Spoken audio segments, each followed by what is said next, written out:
Hello everyone, welcome to my channel, and I am here to help you today.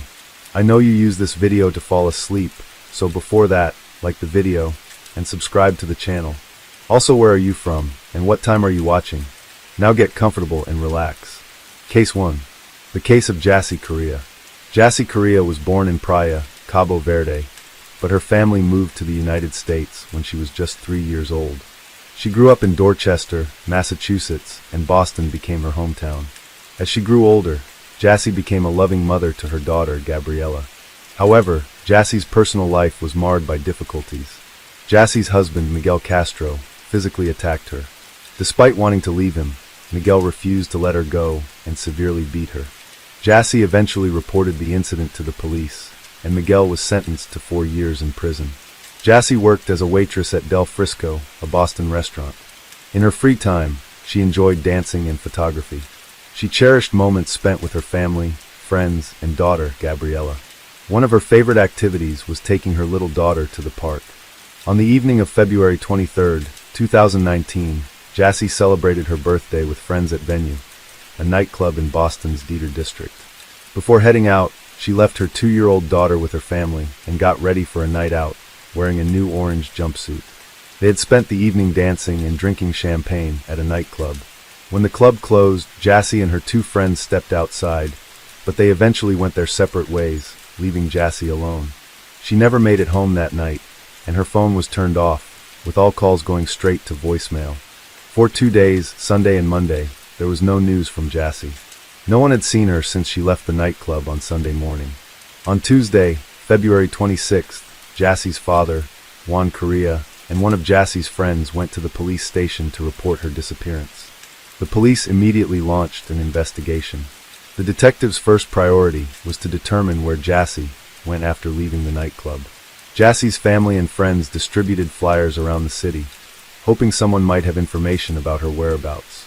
The detectives also interviewed Jassy's friends who were with her that night, but they didn't know where she had gone after leaving the club. According to her friends, Jassy had planned to head home after saying goodbye. To gather more information, the police interviewed witnesses and reviewed CCTV footage from cameras inside and outside the nightclub. One recording showed Jassy on the sidewalk on Tremont Street, near the nightclub, talking to several people at 2:14 a.m. This was after she had left the club. The footage revealed that Jassy, who appeared to be intoxicated, mistakenly got into an Uber she hadn't ordered. The driver, unhappy about the mix-up, argued with her and eventually pushed her out of the vehicle. After being forced out of the car, Jassy continued to argue with the driver. That's when an unknown man approached her and took her hand, pulling her aside to talk. Despite possibly wanting to leave, Jassy was unable to free herself from his grasp. The CCTV footage showed the man, still holding Jassy's hands, pulling her closer. Eventually, Jassy left the area with him. In hindsight, it's clear that she had fallen prey to a predator who took advantage of her vulnerable state. The next camera footage showed Jassy jumping onto his back, and he carried her to his car. They drove away together. 14 minutes later, the police had many questions to answer. Who was this man, and where had he taken Jassy? Fortunately, they quickly identified the man and located his address. Louis Coleman, a 32-year-old man from a good family background, was with Jassy at the time of the incident. He had earned a master's degree in physics and had no prior record with the law. Notably, there was no information in the police database about Louis owning a car. However, his mother, a resident of California, was the owner of a 2016 red Buick, which matched the type of vehicle involved in the incident with Jassy. Louis lived in Providence, Rhode Island, about 50 miles from the Venue nightclub where he was last seen with Jassy. When police arrived at his home, they found that Louis was no longer there.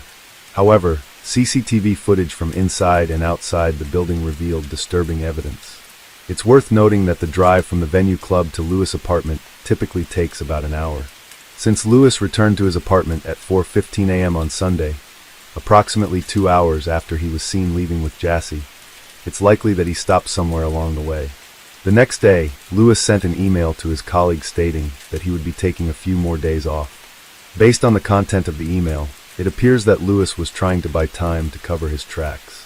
Over the next 2 days, Louis attempted to conceal evidence of the crime. Further CCTV footage analysis sheds light on what happened to Jassy after she left with Louis. Although the police never released the initial footage due to ethical concerns, it showed Lewis entering his apartment building with Jassy.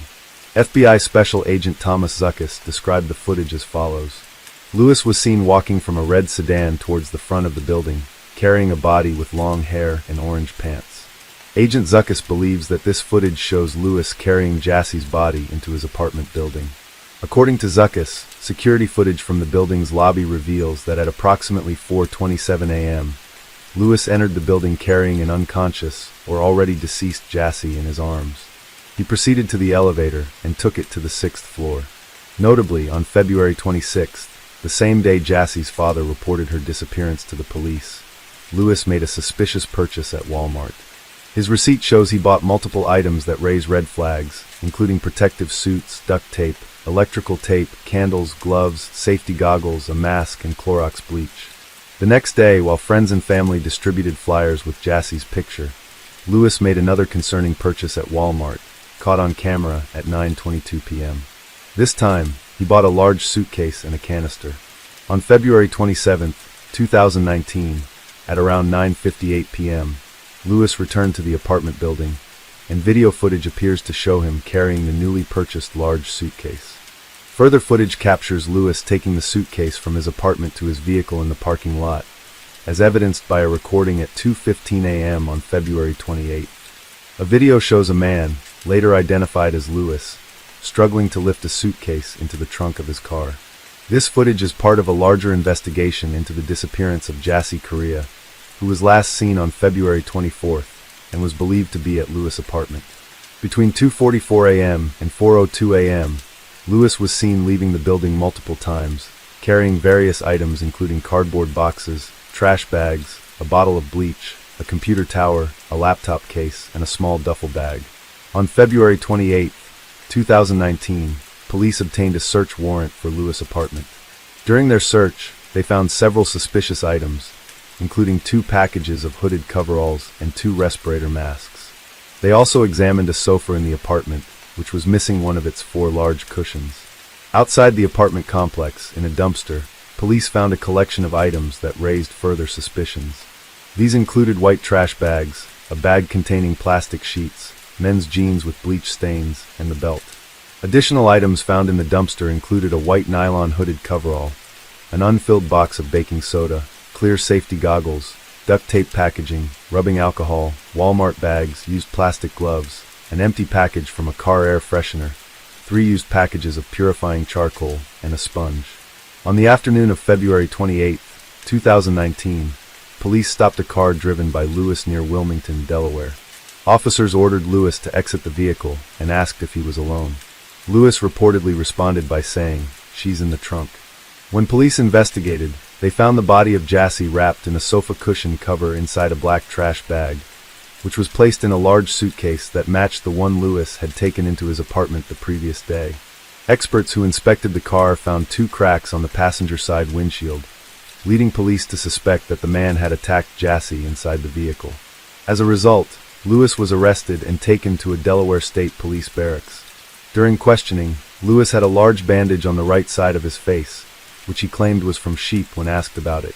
A forensic examination revealed that Jassy died from a combination of strangulation and blunt force trauma. Additionally, seminal fluid was found on her body, and DNA analysis matched Lewis' DNA. Prosecutors noted that Lewis' DNA was also found under Jassy's fingertips. Although the exact location of Jassy's death could not be determined, it is believed to have occurred either in the car or at Lewis' apartment. On Saturday, March 9, 2019, family and community members gathered at St. Peter's Parish in Dorchester to pay their respects to Jassy Correa. Many wore white or displayed buttons, shirts, and sweatshirts with Jassy's face and the phrase, "Justice for Jassy." Maka Dandrade, Jassy's cousin and best friend, delivered the first eulogy, expressing the community's sadness and acceptance of Jassy's passing.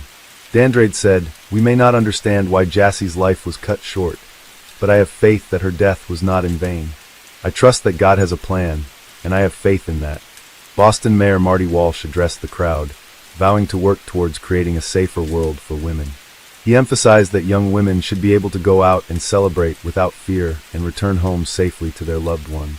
He He acknowledged the immense pain Jassy Korea's family has endured and expressed his condolences.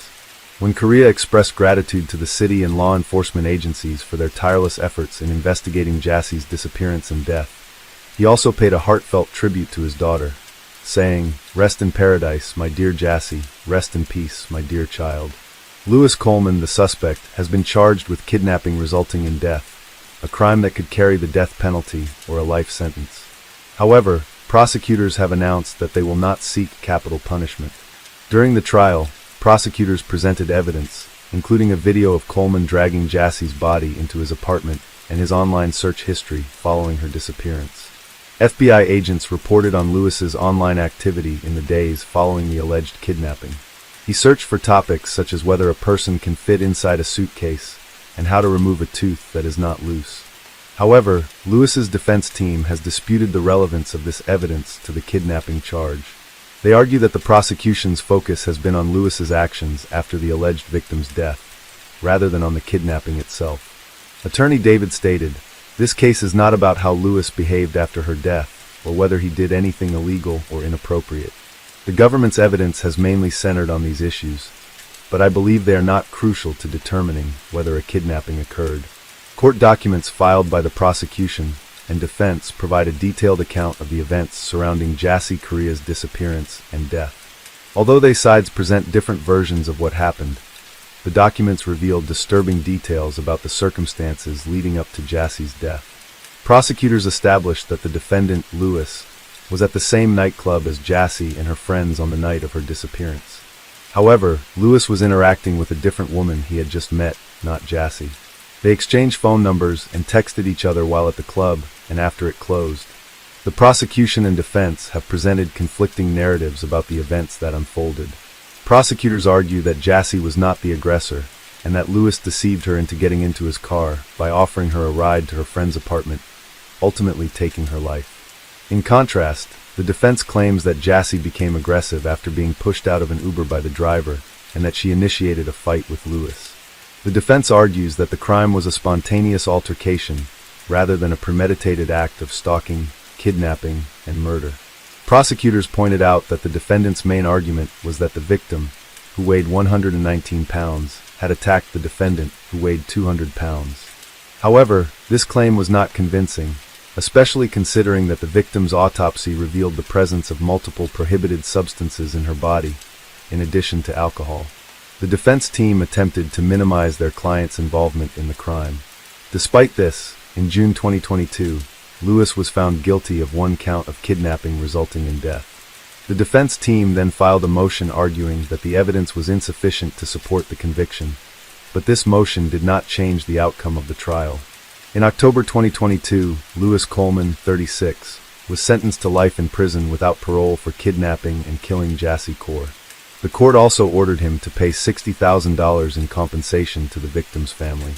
The case of Grant Hendrickson and Michelle Cartagena. Grant Hendrickson, born on September 20, 1972, in Macon, Georgia, was an outdoor enthusiast who enjoyed fishing, golf, canoeing, and camping. Like his girlfriend, he was also an active volunteer in the community, having worked at the Museum of Arts and Sciences in Macon since the age of 15. Their active lifestyles likely drew them together, according to those who knew them. Grant's girlfriend, Michelle Cartagena, was born on May 2, 1975, in Monterey, California. She was a well-rounded and talented individual. She played in her school's marching orchestra band, was the top singles tennis player, and led her school's softball team. Additionally, she was a member of the National Honor Society. Outside of school, Michelle volunteered with the Red Cross and an animal welfare association, and she often visited elderly people.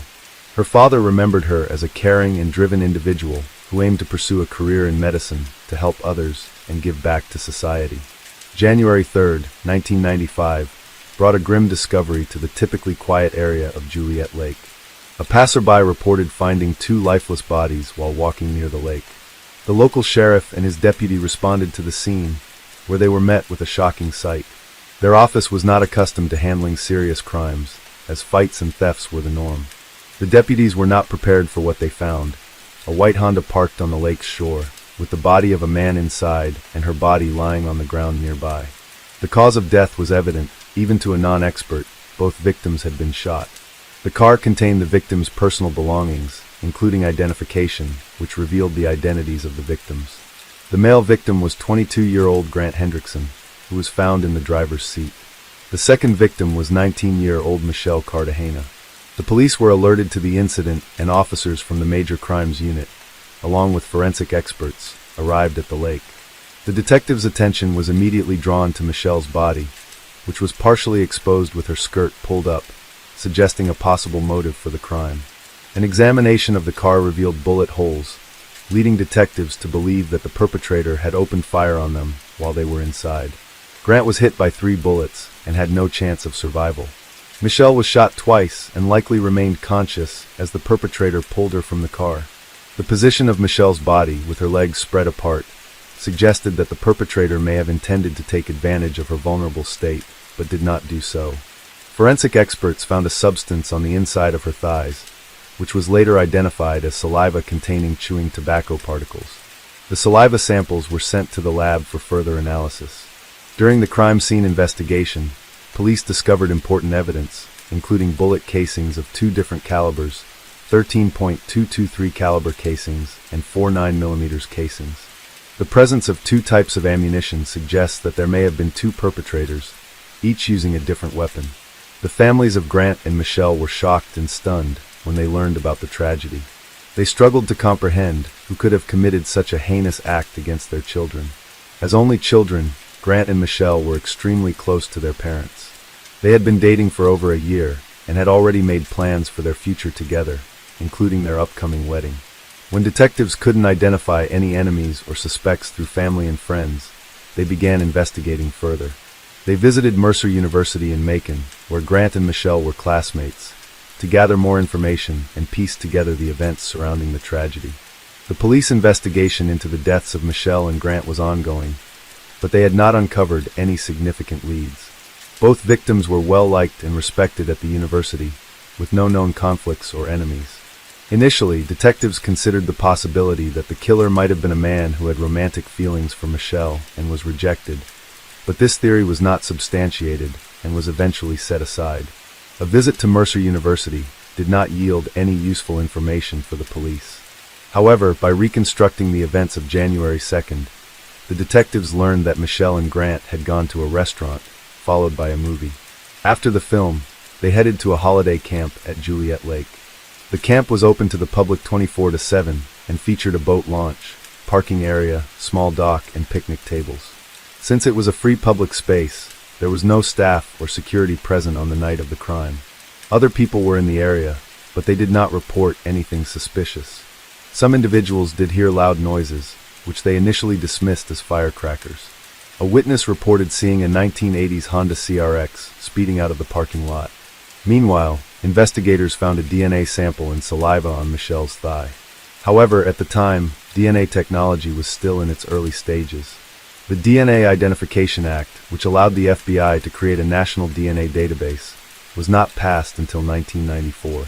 As a result, there was no database to compare the DNA sample to, and it could only be matched by directly comparing it to the perpetrator's DNA. The investigation also included questioning staff at the restaurant and cinema that Grant and Michelle visited before their deaths, but nothing suspicious was found.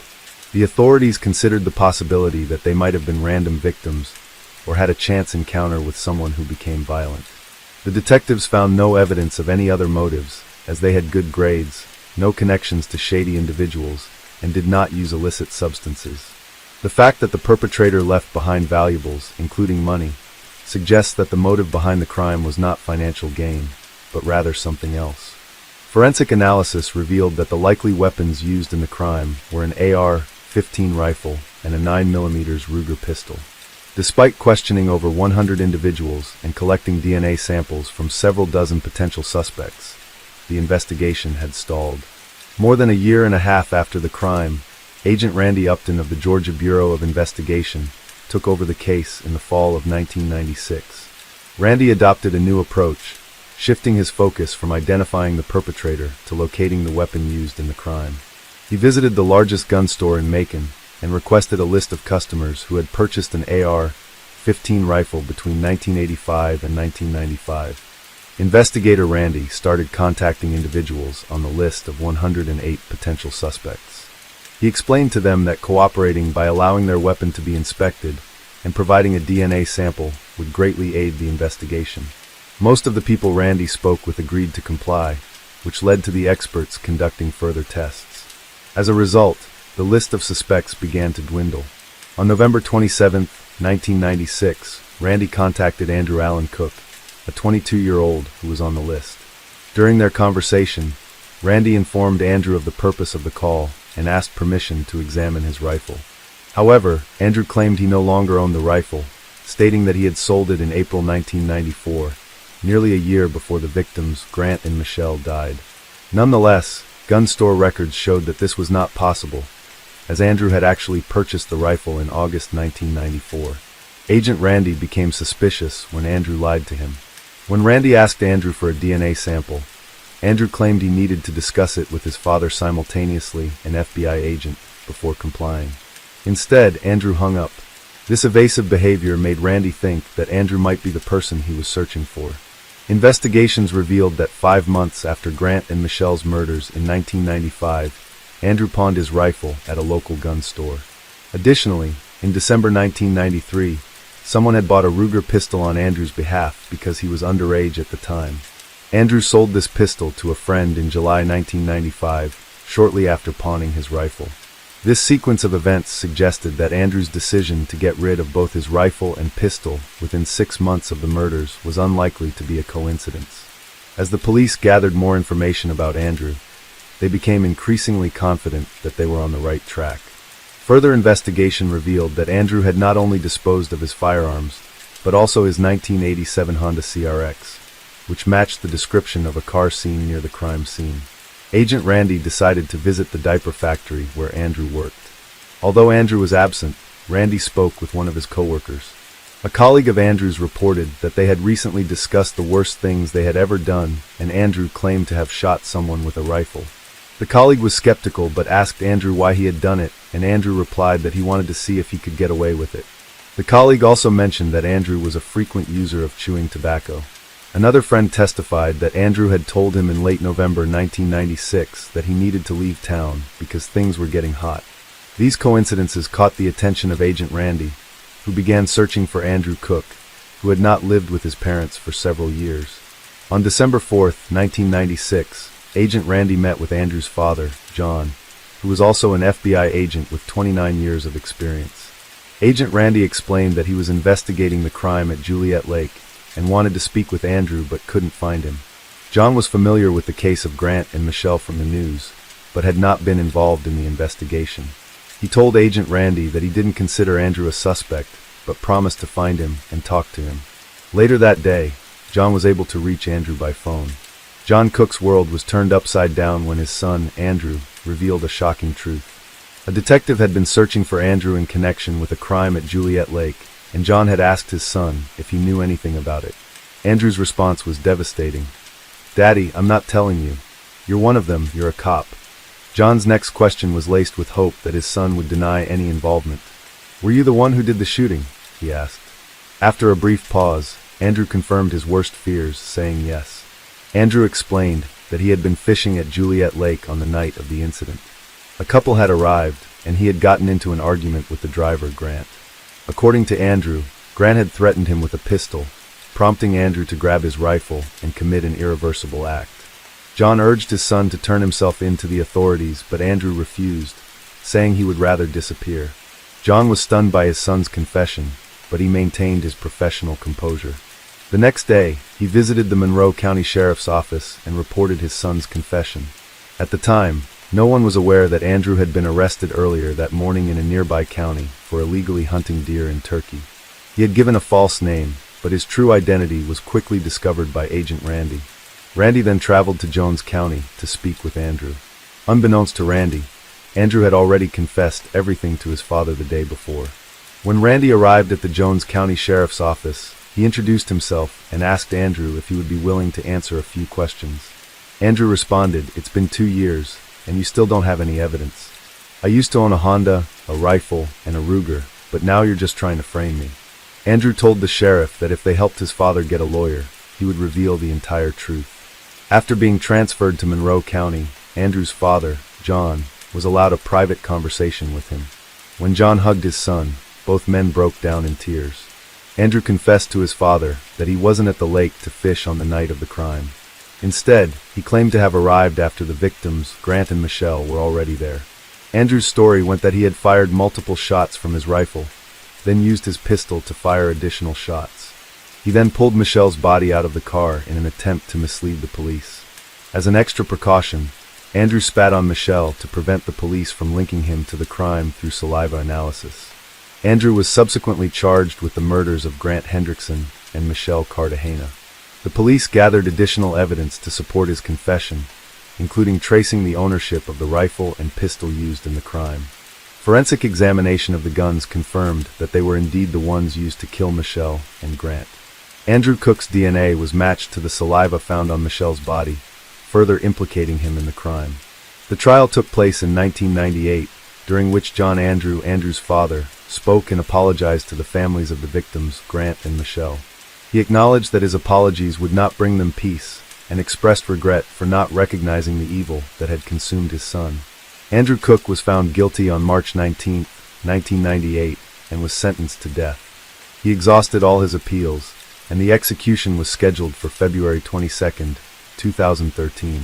However, 3 days before the scheduled execution, Andrew's attorneys filed a clemency appeal, arguing that he was mentally unstable and required treatment.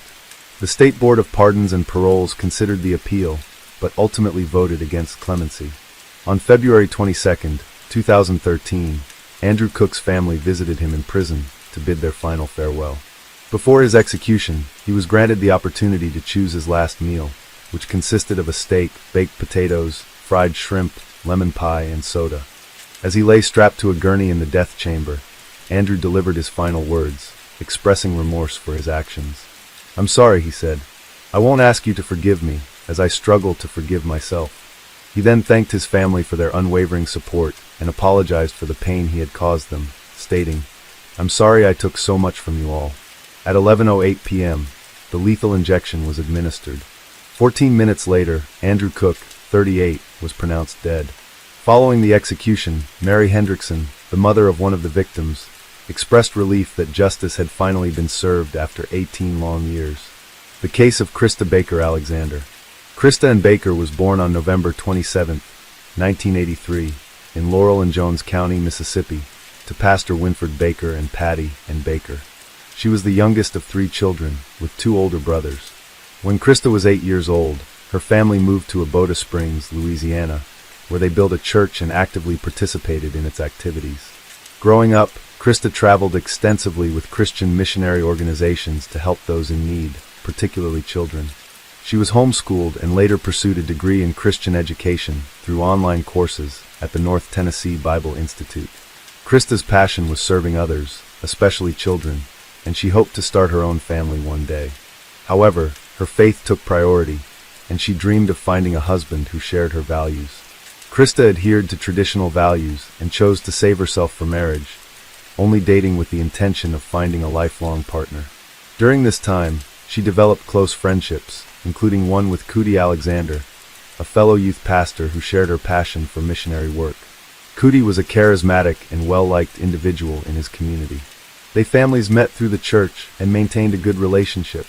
Cootie had been friends with Krista for many years before he asked her father, Winford Baker, for permission to marry her. Her father happily agreed. During their courtship, Cootie and Krista followed church traditions and refrained from intimate contact. Krista had even told her parents that she wanted to save her first kiss with Cootie for their wedding day. While Krista helped her parents at church, Cootie was pursuing a career as a paramedic. A year later, they decided to get married. On March 1, 2008, they exchanged vows in front of their families and church members.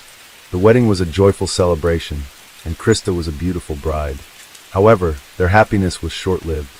Just 4 months after the wedding, tragedy struck. On June 29, 2008, Cootie returned home from a night shift at around 6 a.m. to find Krista lying face down on the floor. She was dead. Cootie immediately called the police. Krista's body was found near the front door, with no signs of a struggle. A bullet wound was discovered in the back of her head, with burn marks on her skin, indicating that the shot was fired at close range. The gunshot wound suggested that the gun was positioned at the back of Krista's head when the shot was fired. A 9mm shell casing was found on the floor next to her body. Initially, investigators thought the crime might have been a botched robbery. It was possible that someone broke into the house, assuming it was empty, and then killed Krista to avoid leaving a witness. Police had thoroughly searched the house. A jewelry box was found on the bed, the gun cabinet had been forced open, and Krista's purse was on the kitchen table, showing signs of having been rummaged through. Additionally, many drawers and cabinets were left open, suggesting that the perpetrator was looking for something of value. After completing their search of the house, police began interviewing individuals who had access to the property. Krista's husband, Cootie Alexander, was the first person they spoke with. However, he was too distraught to answer questions immediately, and investigators had to wait for him to compose himself. Once he was able to speak, Cootie reported that everything had seemed normal the previous night before he left for his overnight shift as an emergency medical technician with Cadden ambulance. He told that he called Krista multiple times throughout the night, but she didn't answer her phone. He also sent her several text messages, which she didn't respond to. Assuming she was just tired and had fallen asleep, he didn't think much of it. However, when he returned home the next morning, he was met with a disturbing scene. The front door was slightly open, and upon entering, he found their belongings scattered everywhere and Krista lying on the floor with a fatal gunshot wound to the head. He immediately checked her pulse and confirmed that she was dead. Panicked, he called 911 right away. The investigators were tasked with determining who could have entered the house while he was at work. It was possible that the perpetrator waited until Krista was alone before striking. They also explored the possibility that Krista may have let the killer into the house herself, as there were no signs of a struggle on her body or in the house. This suggested that she may have known her attacker and didn't feel threatened until it was too late. Cootie informed the investigators that a rifle and a shotgun were missing from the gun cabinet. What made the situation even more tragic was that Krista was 17 weeks pregnant, meaning that not only had he lost his wife, but also their unborn child. Cootie was overcome with grief and struggled to come to terms with the loss, unsure of how to move forward with his life. The case involved 2 victims, not one. The crime scene appeared unusual to investigators. The house was messy, but it didn't seem like the result of a typical burglary. Cabinets and drawers were open, but there was no evidence of rummaging or searching for specific items. It was as if the perpetrator wanted to mislead the police. The jewelry box was also open, but the jewelry was still intact, which raised suspicions. Krista's purse was open, yet all its valuable contents remained. The police noted that 2 firearms were missing from the house, but this was unusual because there were more firearms in the house that were not taken. This led investigators to wonder why the perpetrator didn't take all the available firearms. Based on these observations, investigators concluded that the crime scene was staged. It appeared that the perpetrator intended to kill Krista Alexander and then make it look like a robbery. As a result, the police began interviewing their neighbors to gather more information. This led to an unexpected lead in the case. Mavis Rabel, the 69-year-old neighbor and was landlord of the Alexanders, described they as quiet and recently married. They were active members of the Fundamental Baptist Church. Mavis remembered Krista Alexander as a kind and helpful woman who rarely went outside without her husband. Mavis last saw they on Saturday afternoon when Cootie Alexander was collecting the bodies of turtles he had shot in his backyard pond. This led investigators to discover that Cootie owned the gun. However, when police searched the Alexanders' home, they did not find a gun. Cootie claimed that only a rifle and a shotgun had been stolen from the house, but he never mentioned a handgun. Detectives suspected that Cootie might be hiding something. They searched the pond area and found several 9mm shell casings in the grass. These casings were similar to the one found near Krista's body. The police sent the casings to the state crime lab for analysis. The lab report confirmed that the gun Cootie used to shoot the turtles was the same gun used to shoot Krista. Investigators summoned Cootie to the police station for further questioning regarding his wife's death. He maintained that it was impossible for him to have committed the crime. Cootie explained that he had left for work at 5 p.m. on Saturday, June 28, 2008, and returned home the next morning at 6 a.m., providing an alibi that he was working throughout the night. Upon verification, Cootie's colleagues corroborated his claim, stating that he was indeed present at work all night. When inquired about the firearm, Cootie revealed that he owned a gun but claimed to have sold it the day prior to the incident to an unknown man named Steve. The alleged buyer had paid $500 in cash, which made verifying this difficult. According to Cootie, Steve was described as a white male in his mid-30s, around 6 feet 1 inch tall, driving an old Toyota pickup truck. Krista's parents shared their concerns with investigators, stating that they didn't believe Cootie's account of events. Her father, Winfred Baker, noted that Cootie showed little emotional response to Krista's death, a behavior that had started a few months before their wedding. They had been experiencing financial difficulties since moving in together, and the impending arrival of their child was likely to add to their struggles. Krista's parents also suspected that Cootie was having an affair with a colleague who had even attended their wedding. Krista had confided in friends just weeks before her death that she suspected Cootie was cheating on her. As investigators dug deeper into the marriage, they became increasingly convinced that Cootie and Krista had different visions for their future. However, was this enough motive for Cootie to take Krista's life, especially given that she was carrying their unborn child? The police had one lead, a man named Steve, who Cootie claimed had bought the gun used to kill Krista. Investigators set out to find Steve, using the description provided by Cootie. Meanwhile, they brought Cootie in for further questioning, asking him to provide a detailed account of his activities before, during, and after work on the day of Krista's death. This time, his story differed from his initial statement. The investigators found several inconsistencies in Cootie's story. He failed to mention a man named Steve, who was allegedly at his house, and to whom he had sold a gun. Additionally, while on duty, Cootie showed no concern for his pregnant wife Krista's well-being when she didn't answer his calls, despite knowing she was home alone. He could have asked a family member to check on her, but didn't. Furthermore, the crime scene appeared to have been staged, which raised suspicions about Cootie's involvement. As the investigators applied pressure, Cootie's story began to unravel. After several hours of interrogation, he changed his story entirely. He claimed that he had been sleeping on the couch before his night shift, and that his wife had woken him up late. He stated that he wasn't angry with her for waking him up late, and that it wasn't an issue. Cootie then explained that he had been walking around the house with a gun, intending to take it to work because a colleague was interested in buying it. He said he was fooling around, aiming the gun at objects and making click-click noises. He approached Krista from behind, put the gun to the back of her head, and claimed that an accidental shot occurred. He maintained that it was an accident and that he didn't intend to harm her. When he realized Krista was dead, he was scared and didn't know what to do. Cootie Alexander admitted to staging a crime scene to make it look like a robbery. He took several items from his house, including weapons and a DVD player, and drove to work with the front door left open. His plan was for someone to discover the open door and lights on, and then find his wife, Krista, while he was at work. However, this plan failed. On his way to work, Alexander threw a pistol and other items, including his wife's jewelry, out of the car window. By the time he arrived at work, the only items left in the car were a DVD player and a Sony radio. He gave the DVD player to a colleague, Allison Sharp, with whom he had been having an affair. Alexander and Sharp kissed and held hands before and after his wedding, spending one night at a Baton Rouge hotel. While his wife Krista was at church camp, he took Sharp to a hotel for a jacuzzi evening with fine china plates, meal, and wine, amid supposed financial difficulties with his low salary of $11 per hour and stalled professional certification efforts. Cootie and his pregnant wife, Krista, were struggling financially and unemployed, and on top of that, their washing machine had broken. But Alexander managed to come up with money for a romantic evening at Callaway Inn with his mistress, Sharp. Police later determined that a shocking act unfolded in the home, contradicting Cootie's initial claim that Krista's death was accidental.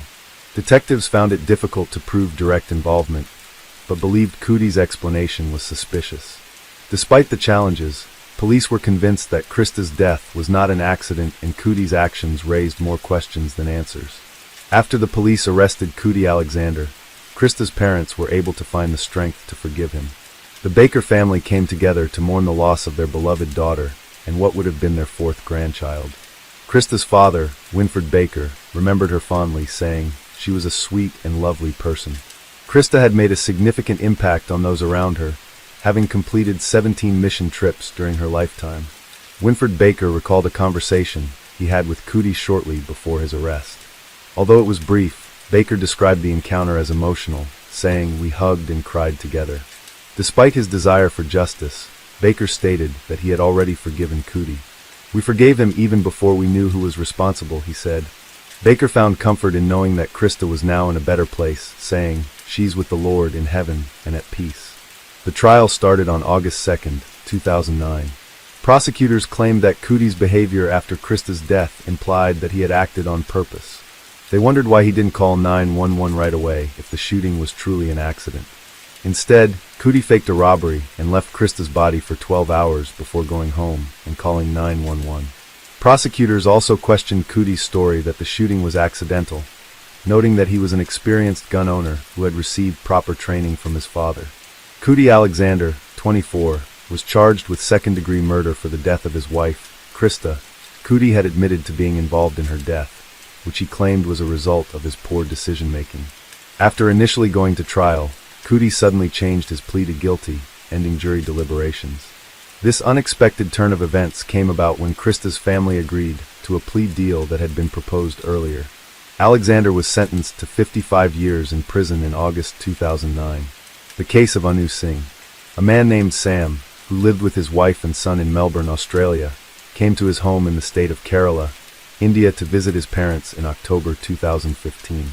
However, before returning to Melbourne, he told his parents and some relatives, "Maybe the next time I come to India, it will be in a coffin." Surprisingly, 3 days later, news arrived that Sam had died. Everyone wonders how someone could predict their own death. But when the true story came to light, 2 major cities in different countries were shaken. So what was the full story behind this case? Let's dive into the details. In 2015, a 34-year-old man named Sam Abraham lived with his wife Sophia and their 7-year-old son in Epping, a suburb of Melbourne, Australia. The family had previously lived in Oman, a country in West Asia, but they moved to Melbourne because it is considered the most livable city in Australia. Both Sam and Sophia were employed, and the small family of 3 was happily residing in Australia. Every year, Sam would visit his home in India with his family.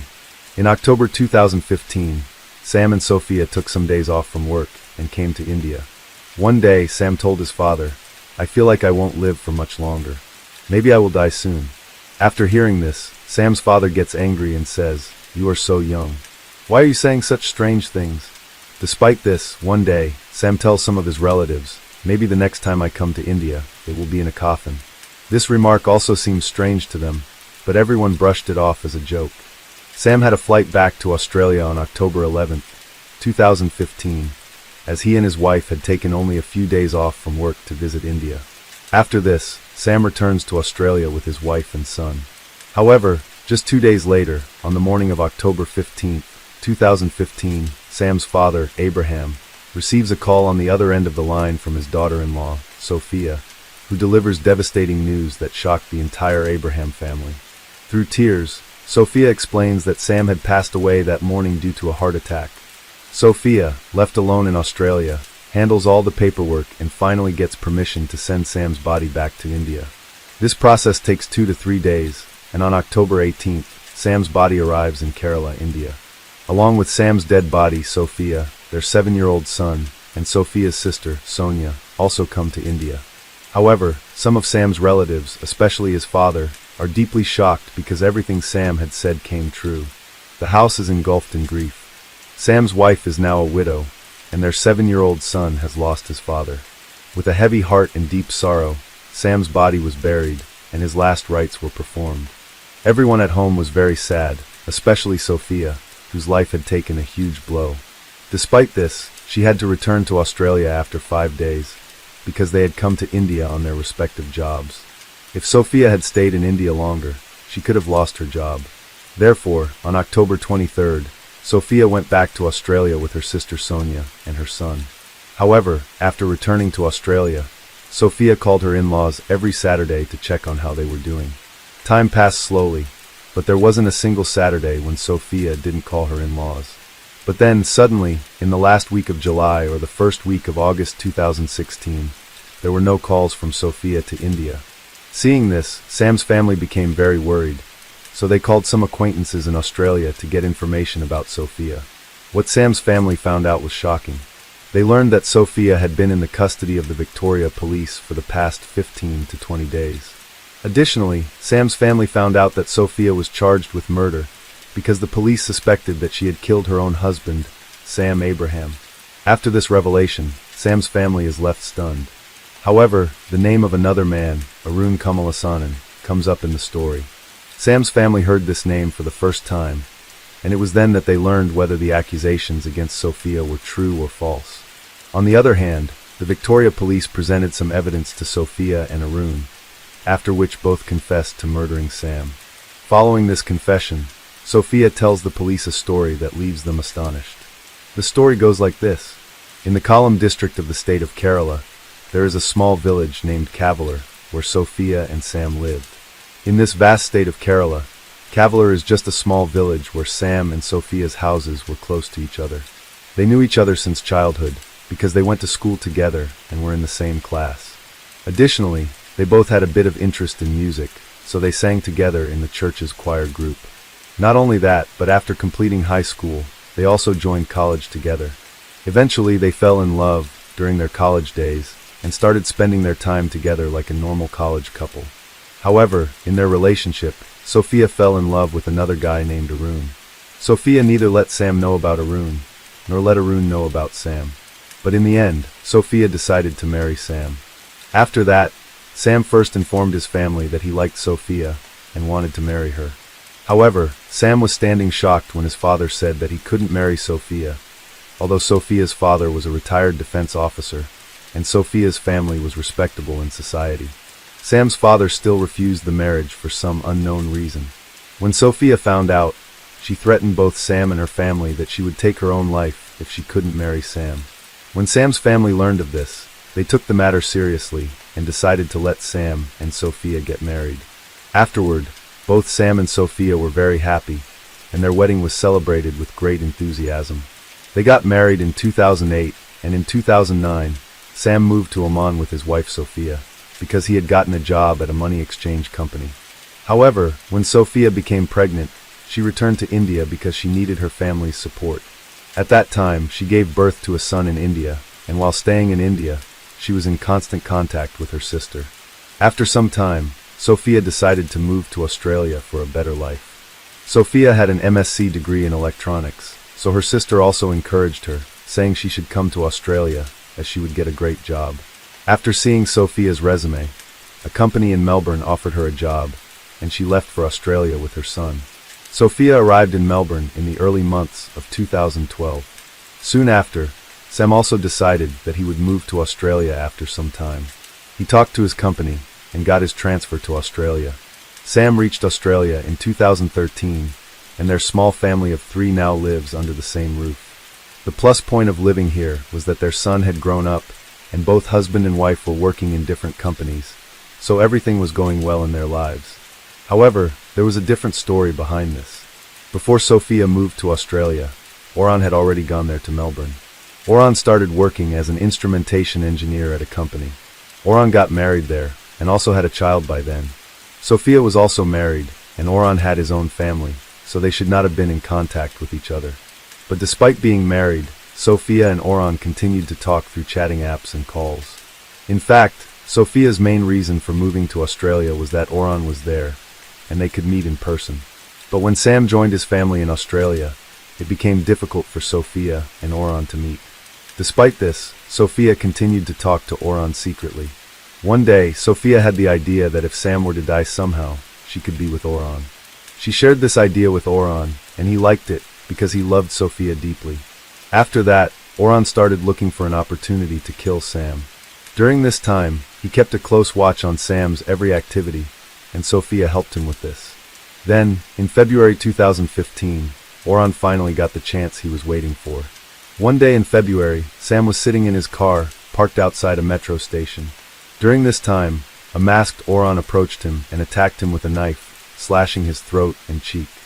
However, Sam survived the attack, and fortunately for Oran, he was not identified by the police and therefore was not caught.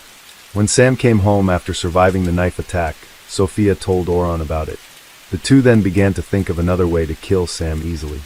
They came up with many ideas on how to kill Sam, but they finally decided to use cyanide. They then started looking for cyanide, and on October 14th, Sophia mixed cyanide into Sam's orange juice and gave it to him. Sam, thinking it was just normal orange juice, drank it. Later, he lay down on his bed, but the poor Sam never got up again.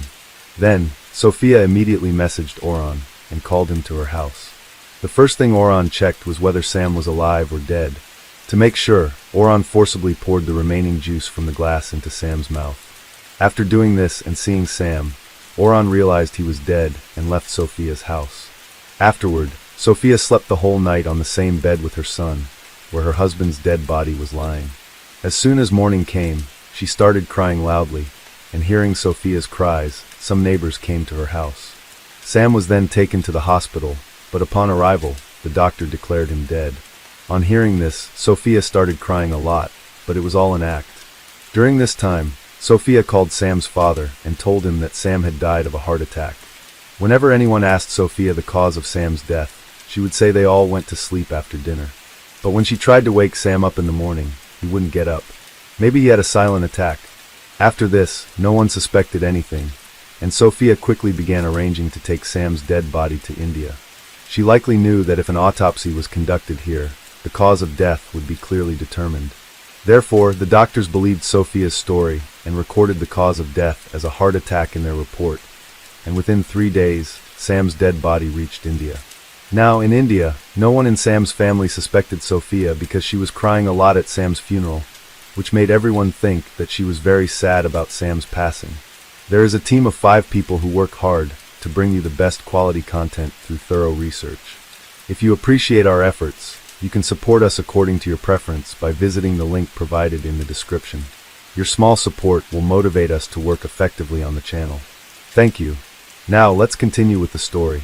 Sam's toxicology report revealed that there was cyanide in his blood and liver, causing his death. About 10 months after Sam's death, on August 12, 2016, the Victoria police arrived at Sophia and Arun's house to arrest them. However, during the search of Sophia's house, the police found a diary, but the diary was written in Malayalam, a language spoken and written in Kerala, so the police sent it to be translated. Afterward, the trial of this case began, and then the police presented Sophia and Arun's call recordings. Some of their chats, Sophia's diary translated into English, and Arun's recording before the judge. This was the same recording in which Arun had told the detective that he had committed a murder by poisoning a man. According to a Melbourne-based newspaper, the diary found at Sophia's house sometimes belonged to Sophia and sometimes to both of them, and they used to write their feelings in this diary. One entry in this diary by Sophia says, in addition, Arun had also written, after this, the Supreme Court of Victoria delivered its verdict. Arun is sentenced to 24 years, during which he will not be eligible for parole before 21 years. On the other hand, Sophia is to 22 years, during which she cannot be paroled before 18 years. However, during this trial, Sophia broke down in court and said, but then the judge remarked, after that, the court awarded custody of the child to Sophia's sister, Sonia, but later, Sam's family demanded to keep their grandson with them, and now Sam's son lives with his grandparents' family. However, there is no information about Arun's wife and his child in this case, so we cannot say anything about them. During this time, neither Arun's family nor Sophia's parents seem to have any hint that they know each other. So with that, the Sam Abraham murder case comes to an end. Hello friends, welcome to our channel. Today we're going to take a look at another horrible case with you, the case of Jessica Bardwell. A team of detectives and FBI agents visited a remote ranch in Farmersville, North Texas, in the evening, and they immediately began searching the wooded area. They soon found a piece of metal covering something, and nearby, there was an overwhelming smell of decay. Although the smell was unbearable, the officers were prepared for what they might find. When they removed the metal, they found a female body wrapped in a blue sheet, covered with a blanket, and 2 red and gold towels stained with blood. A pile of trash mixed with dirt served as a makeshift grave for the victim. It was clear that the perpetrator was inexperienced, as their attempts to hide the body only made it more noticeable. The condition of the body was terrible, having decomposed significantly under the scorching sun for a week. It took experts 7 days to officially identify the victim, and they did so by requesting dental records of the presumed victim. The investigation suggested that the discovered body belonged to 27-year-old Jessica Bardwell. The examination revealed that her death was the result of a crime, but the exact cause could not be determined due to the body's advanced decomposition. Notably, an anonymous informant provided crucial information that led to the discovery of the body, but their identity was not disclosed. Jessica Bardwell, a beloved daughter and friend, had seemingly vanished from the home she shared with her boyfriend, Jason Lowe. Her father, Gary, sensed trouble and set out from Mississippi to Texas to search for her, following his instincts that she was in danger. Let's start from the beginning. Gary had an exceptionally strong bond with his daughter Jessica. He recalled being deeply moved when she was born on September 10, 1988, in Pascagoula, Mississippi. Gary and Carla Bardwell were wonderful parents to Jessica and her older brother, Brandon. The siblings got along well, with Brandon always protecting his little sister from bullies. Their grandmother, Kitty, who adored her grandchildren, would often visit and engage in fun activities with them, such as reading books, sharing life stories, and playing games. In short, they were a quintessential American family. Jessica was a happy and kind girl with a unique style. She dreamed of working in the beauty industry and opening her own salon. When she was 14, her parents got divorced and she chose to live with her father, Gary, with whom she had a warm and trusting relationship. Gary, a firefighter, remarried Gina, who was an excellent homemaker and took good care of Jessica. As Jessica grew up, she wanted to be independent and moved to Orange Beach, Alabama, where she worked as a waitress at Cobalt Restaurant. She kept in touch with her father, who would visit her and take her boating and fishing. Jessica's friend and restaurant manager, Kimberly, admired the strong bond between Jessica and her father. At Cobalt, Jessica met Terry and they started dating. However, she soon fell for Jason, a friend of Terry's, and left him for Jason. This new relationship turned her life around, and Jason promised to help her achieve her dreams. He got a job in Dallas, Texas, and Jessica followed him, without telling her father, afraid of disappointing him. In Dallas, Jessica searched for a new job and looked for a location for her salon. She and Jason planned to get married and buy a house. However, her relationship with her father suffered, and she stopped answering his calls. Gary was worried and eventually found out about Jason and Jessica's move. He tried to re-establish contact, but discovered that Jason controlled all communications. Months later, Jessica contacted her father, and he met Jason when they visited Pascagoula. Gary disliked Jason and tried to convince Jessica not to return to Texas, but she insisted on following her dreams. Despite Gary's concerns, Jessica seemed happy and didn't show any signs of distress. Gary's fatherly instincts kicked in after meeting his daughter's boyfriend, Jason, prompting him to write a song titled "Taken" for his daughter. Unfortunately, his concerns proved justified. For months after Jessica moved to Texas, she suddenly stopped responding to her family's calls. The final straw came on May 8th, when she failed to wish her mother and stepmother a happy Mother's Day, a gesture uncharacteristic of her. Gary sensed something was terribly wrong, especially since she missed a cherished family holiday. He immediately called Jason, who claimed he didn't know Jessica's whereabouts, citing their open relationship as the reason. However, Gary knew this was a lie, as Jason controlled every aspect of Jessica's life. The next morning, Gary drove to Texas, suspecting Jason's involvement in his daughter's disappearance. He messaged Jason, warning him that he would face consequences if Jessica wasn't home when he arrived. Upon reaching their apartment, Gary found no trace of Jessica or her belongings, but Jason continued to feign ignorance. Later, Kimberly shared disturbing details about Jessica's relationship with Jason. He had wasted money on drugs and entertainment, and his promises to help achieve her dreams had vanished. In private, Jason was rude and aggressive, leading to frequent conflicts with Jessica. With Jessica still missing, Gary filed a missing person report with the Richardson police. Detective Hiram Hall, a father of 3 daughters, led the investigation into her disappearance. The police spoke with Jason several times, inspecting the house, but found no trace of Jessica. Jason claimed he last saw Jessica on May 8th, leaving without explanation, possibly to visit her parents. However, investigators discovered that Jessica had actually sold her car 3 weeks earlier, a fact Jason knew about since he was present at the sale. This raised suspicions, prompting the police to interrogate him again on May 12th. During the investigation, police found cocaine in Jason's kitchen and a suspicious substance in his garage. The Audi car inside the garage had mud stains and a detached bumper. Although the car was empty, the police suspected Jessica might be inside. The smell of decomposition led them to examine the trunk, where they found bloodstains. Jason claimed he got stuck in the mud while searching for Jessica, but he couldn't explain the blood in the car or the cocaine in his home. Given the circumstances, the case was reclassified as a homicide to prevent Jason from fleeing. Despite the lack of a body, the police charged Jason with homicide, and the search for Jessica continued. Eventually, her body was found, and the autopsy report revealed that she had been brutally discarded. A year later, Jason claimed the incident was an accident and hoped for the jury's understanding. However, the prosecution faced challenges in building their case, and the defense staged a mock trial that resulted in a not guilty verdict. After Jason revealed the location of Jessica's body, he received a shorter prison sentence, allowing her family to give her a burial. Jessica's father, Gary, was consumed by grief and anger, seeking justice in a unique way.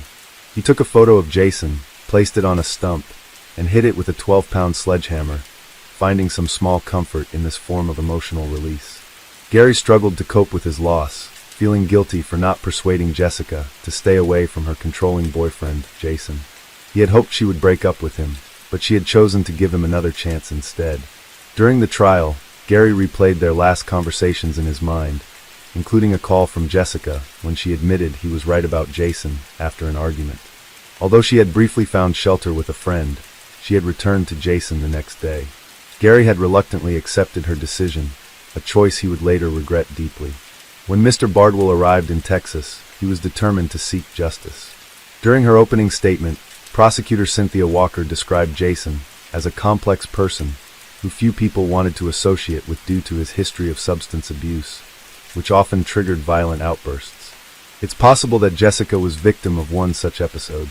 Prosecutor Wes, when called upon Jason's former girlfriends to testify, they corroborated the prosecution's claims, sharing their own fears of Jason's aggression, which was fueled by jealousy.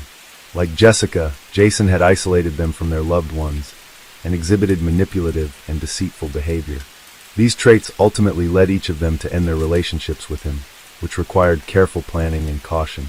However, Jason was able to present himself as a superior individual to many people, deceiving them about his true nature.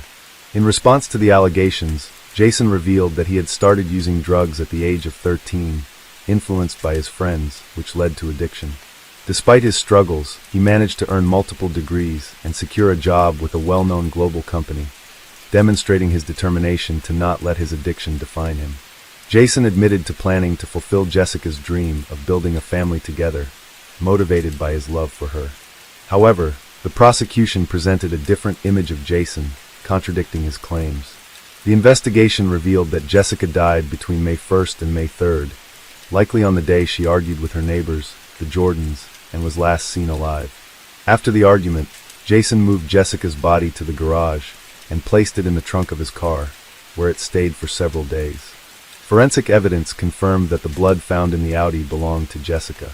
Jason then transported her body to a remote farm and hid it in the nearby woods. The sheet used to wrap the body was later found to be part of Jessica's bedding set, which Jason still had in his home, despite Jessica's death and her body decomposing in the car. After Jessica's death, the accused continued to see multiple women, and his phone contained evidence of this, including flirtatious messages and intimate photos that he had sent to them before meeting them at his apartment. Jason claimed that he was trying to distract himself from his emotional pain and guilty feelings by using substances, which he believed made dealing with reality easier. The investigation discovered Jason's presence at Jessica's time of death through a clever tactic. Because Jason had consistently denied any involvement, detectives asked Tommy Jordan, someone who knew Jason, to have a conversation with him while being monitored. During this conversation, Jason finally admitted to making a terrible mistake with Jessica, expressing guilt and remorse, although he only acknowledged culpability for criminal negligence. Jason's statement to the police was seen as a confession, and they realized they had caught him. Jason made a deal with the prosecution and revealed the location of Jessica's body. At the trial, he finally told his side of the story. According to Jason, he and Jessica had taken libido-enhancing pills that evening and got intimate in the shower. During the shower, Jason slipped and Jessica fell, hitting her head on the bathtub. She complained of feeling hot and dizzy and sat down. Jason claimed he offered to call an ambulance, but Jessica refused, saying she just needed to rest and sleep. However, the next morning, Jason found her lying on his chest, unconscious and not breathing, despite his attempts to revive her. Jessica was dead. Scared of being accused of murder, Jason hesitated to call the police and decided to take matters into his own hands. He initially left the body in his car and later hid it on a remote farm, carelessly dumping her in a pile of trash without a proper burial. However, Jason's story was not believable due to his questionable character and the medical examination findings. The autopsy revealed that Jessica had suffered severe head injuries that couldn't have resulted from just falling in the shower, indicating that Jason had attempted to cover up evidence of physical abuse. As a result, his entire story was proven to be a fabrication. After 6 hours of deliberation, the jury found Jason guilty. Judge Scott Becker sentenced Jason Lowe to 50 years in prison, a reduced term due to a plea deal with the prosecution. Jason won't be eligible for parole until at least 2041. At the sentencing, Gary, Jessica's father, felt relieved that justice had been served, but was disturbed by Jason's lack of remorse. 2 of Jason's ex-girlfriends, including Chrissy Chambers, were present at the sentencing. Chambers expressed sympathy for Jessica, warning her to get out of the relationship if she could. Even now, Jason maintains his innocence, claiming the homicide was an accident. Unfortunately, Jessica didn't recognize Jason's true nature until it was too late. She had grown up with a positive male role model in her father Gary, and didn't realize that some men can be deceitful and violent. This tragic story serves as a warning to women to prioritize their own safety, freedom, and well-being, lest they suffer a devastating fate, not just for themselves, but for their loved ones. The case of Els van Duren. Els van Duren, a 38-year-old woman from Belgium, was married to a jewelry craftsman named Jan de Wilde. They had 2 children, Vincent de Wilde and Carol de Wilde. Although she worked in the family's jeweler's store, Van Doren's real passion was skydiving. She started skydiving with her husband in 1994, and her enthusiasm for the sport grew over time. With 2,300 jumps to her name, she became an experienced skydiver. Every weekend and on holidays, she dedicated her time to skydiving. In 1998, Van Duren started formation jumping and joined an all-female skydiving team, the Divas, in 2001. They even competed in the World Skydiving Championships in 2003. Unfortunately, Van Duren had to leave the group in 2004 because of health problems related to a hernia. After she got better, she decided to skydive for fun instead of competition. She became a member of the Swartberg Parachute Club, and by 2006, she had completed over 2,300 successful jumps. It was in this club where she became close friends with another skydiver, a 26-year-old schoolteacher named Van Duren Klootmans. Because they both had the same first name, Van Duren later came up with the nickname Babs for her younger friend to avoid any confusion. Another member of the club, a man named Marcel Summers, was also friends with both women. The 3 of them became good friends and started diving together during their skydiving tricks. Over time, Van Duren grew closer to Marcel, despite being married. Their friendship turned into a romantic involvement. Van Doren's family was accustomed to her spending weekends at the skydiving club, which unknowingly helped her conceal her relationship with Marcel from her husband. They would often visit Marcel's apartment, spending their weekends together without any worry. Van Duren was unaware that she and Klootmans not only shared a first name, but also the same man. Without either woman knowing, Marcel had been secretly involved with both of them intimately to juggle both relationships.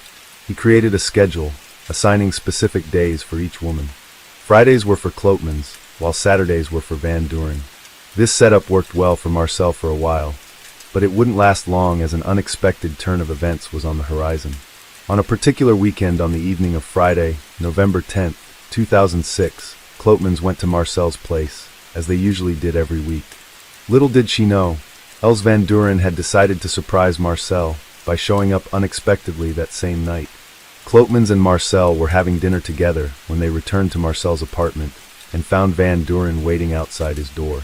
The details of their subsequent conversation are unknown, but what is certain is that on that night, Klootmans did not share Marcel's bed. Instead, she ended up sleeping in a sleeping bag on the living room floor, while Van Duren and Marcel went to the bedroom. There, in the living room, Klootmans noticed Van Doren's parachute and other skydiving gear in close proximity. Feeling wounded and betrayed after being deceived and replaced by her friend, Klootmans resorted to an unthinkable action, which led to a tragic outcome.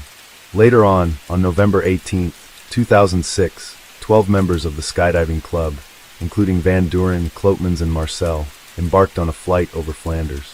The plan involved Van Doren, Klotmans, Marcel, and another skydiver, named Tom, executing a four-person formation jump at 13,000 feet.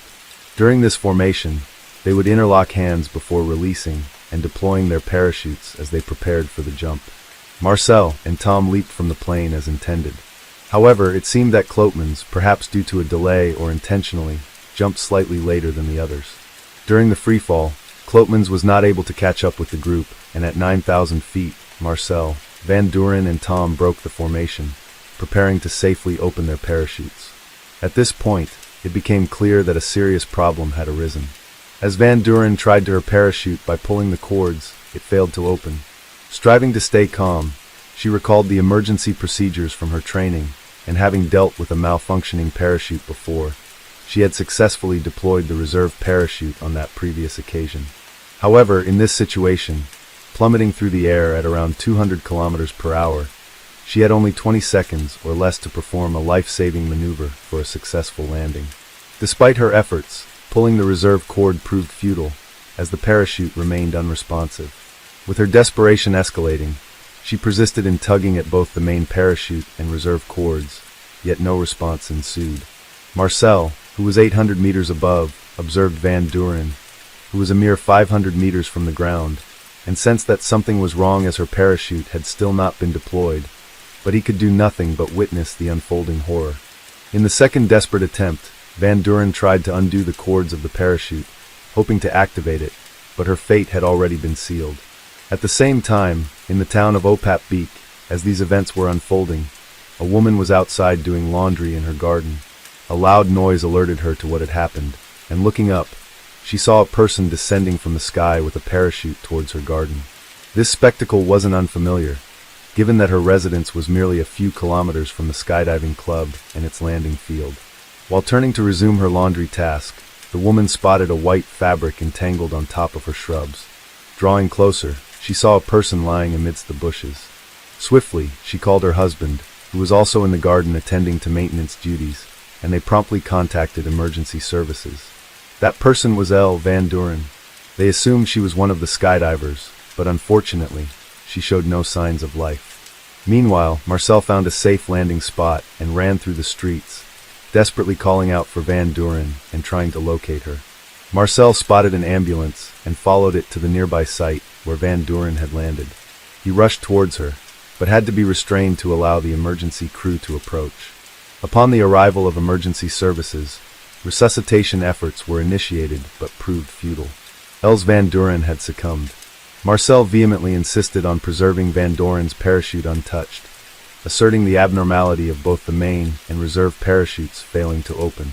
He then contacted her husband, Jan, and delivered the devastating news. Jan hurried to his wife's side, while Tom and Klottermans returned to the parachute club to relay the tragic news of Van Doren's demise to the other members. The club members were deeply affected by the news. Klottermans, feeling overwhelmed, knelt down and let out a sorrowful cry. Elle's husband, Jan, came to the club to collect her things and found Klottermans there.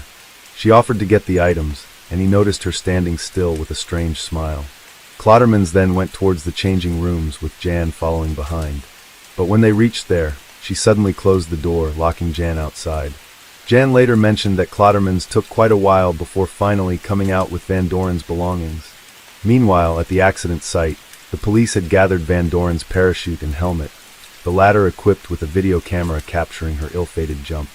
An autopsy conducted to ascertain her state revealed no traces of alcohol or drugs that might have impaired her. Her death was classified as either a murder or a suicide, attributed to multiple fractures and internal bleeding, resulting from the impact of the fall. Suspicions arose within Van Doren's family, pointing toward the possibility of her being murdered by someone within her skydiving club, an individual knowledgeable about how parachutes work. Subsequently, the club members were advised not to attend her funeral, a request that some members, including Van Doren Klottermans, ignored. Jan, in particular, felt deeply hurt, learning that fellow club members were aware of the affair, some of whom he considered friends from his own club membership. To make things worse, Van Doren had falsely told her club friends that she was separated from her husband. Her funeral took place just a day before her daughter Carol's 15th birthday. During this sad occasion, Carol talked to her mother with a heartfelt statement. She mentioned how the family had asked her mother many times to stop skydiving and expressed how much they wanted her to stay with them. After the concerns about Van Doren's reserve parachute failing, the police started investigating shortly after the funeral. They brought in a parachuting specialist who knew a lot about parachutes to examine Van Doren's parachute and look for any problems. The expert quickly noticed a major issue. A crucial part of her parachute, the pilot chute, was missing. This small extra parachute is important for deploying either the main or reserve parachute. Its intentional removal seemed to be on purpose. Also, there were clear signs of tampering, such as the cut drawing to the pilot chute that activates the main parachute, and one of the straps connected to the emergency parachute. After reviewing the latest body camera footage from Van Doren's failed jump, investigators noticed an unidentified red fabric in front of her face that did not belong to her skydiving equipment.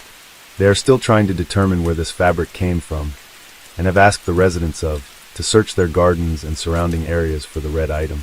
If found, they stressed the importance of handling it carefully, as it could contain DNA from the person who tampered with Van Doren's parachute. Sadly, no one has been able to find this key piece of evidence. On the Monday following Van Doren's tragic demise, a remarkable discovery came to light as the pilot chute was mysteriously found by Klopmans. She claimed that on her way back from Marcel's apartment, she spotted the chute hanging from a tree during her journey between Oplab and Genk. Instead of contacting the police directly, Klopmans decided to inform Marcel of her find. Upon learning of the discovery, Marcel called the police, who promptly went to the site of the tree. Upon their arrival, the police encountered a nervous, troubled, and visibly emotional Klopmans. However, their suspicions were aroused regarding Klopman's miraculous discovery of the pilot chute. She claimed that it was purely coincidental, attributing it to her decision to take a different route home that day compared to her usual journey, being stuck behind a slow-moving tractor that led her to glance upward, where she spotted the chute dangling around 20 meters above. The police, however, remained skeptical, as the fact that the pilot chute was missing was known only to the investigators at that point. At this point, the primary suspects implicated in the presumed murder of Van Doren were her husband Jan, her lover Marcel, and her friend Klopmans. Police conducted searches at Marcel's residence and later cleared him as a suspect. Van Doren's husband Jan was also later cleared as a suspect by the authorities. The investigative efforts extended to Klopman's home, where the police confiscated items such as her phone, laptop, and a diary documenting her emotions, as per her psychiatrist's recommendation. Klopmans was later called in for questioning at the police station, in an attempt to gather more information about her relationships with Marcel Van Doren and the circumstances surrounding Van Doren's death.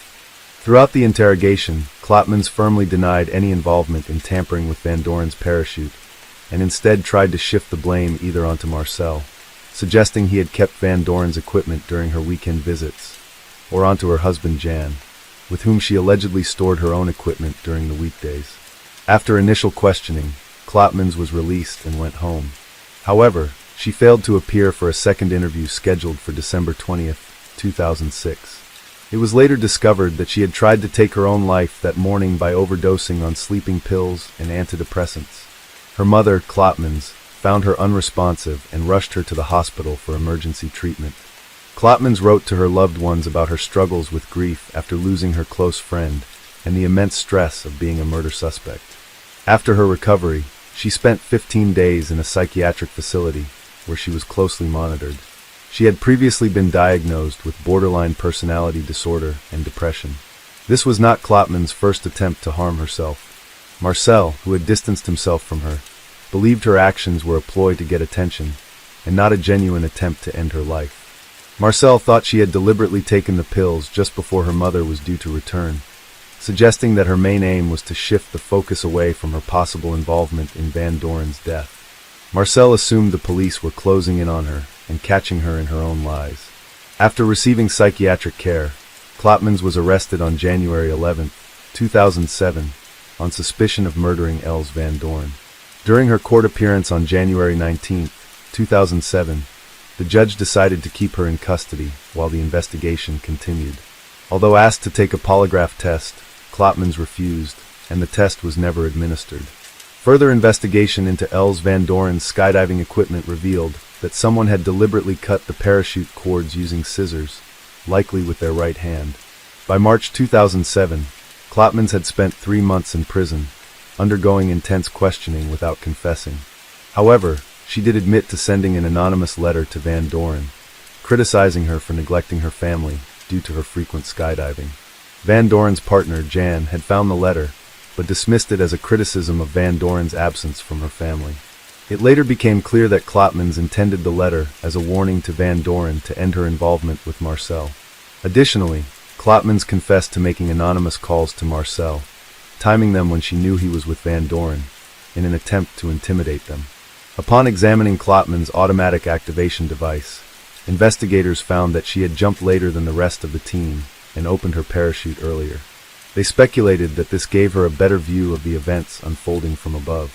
In September 2008, Claude's lawyer managed to get her released on bail, and despite the ongoing investigation, she went back to working at a school. The trial for murder started on September 24, 2010, with the prosecution being very confident that they had enough evidence to convict Klopmans of murder. The reason for the murder, according to the prosecution, was that Klopmans was jealous because she found out her lover, Marcel, was in a relationship with her close friend Van Doren. Earlier, Klopmans had told investigators that she knew she came second to Van Doren in Marcel's eyes. She admitted that Marcel clearly preferred Van Doren over her.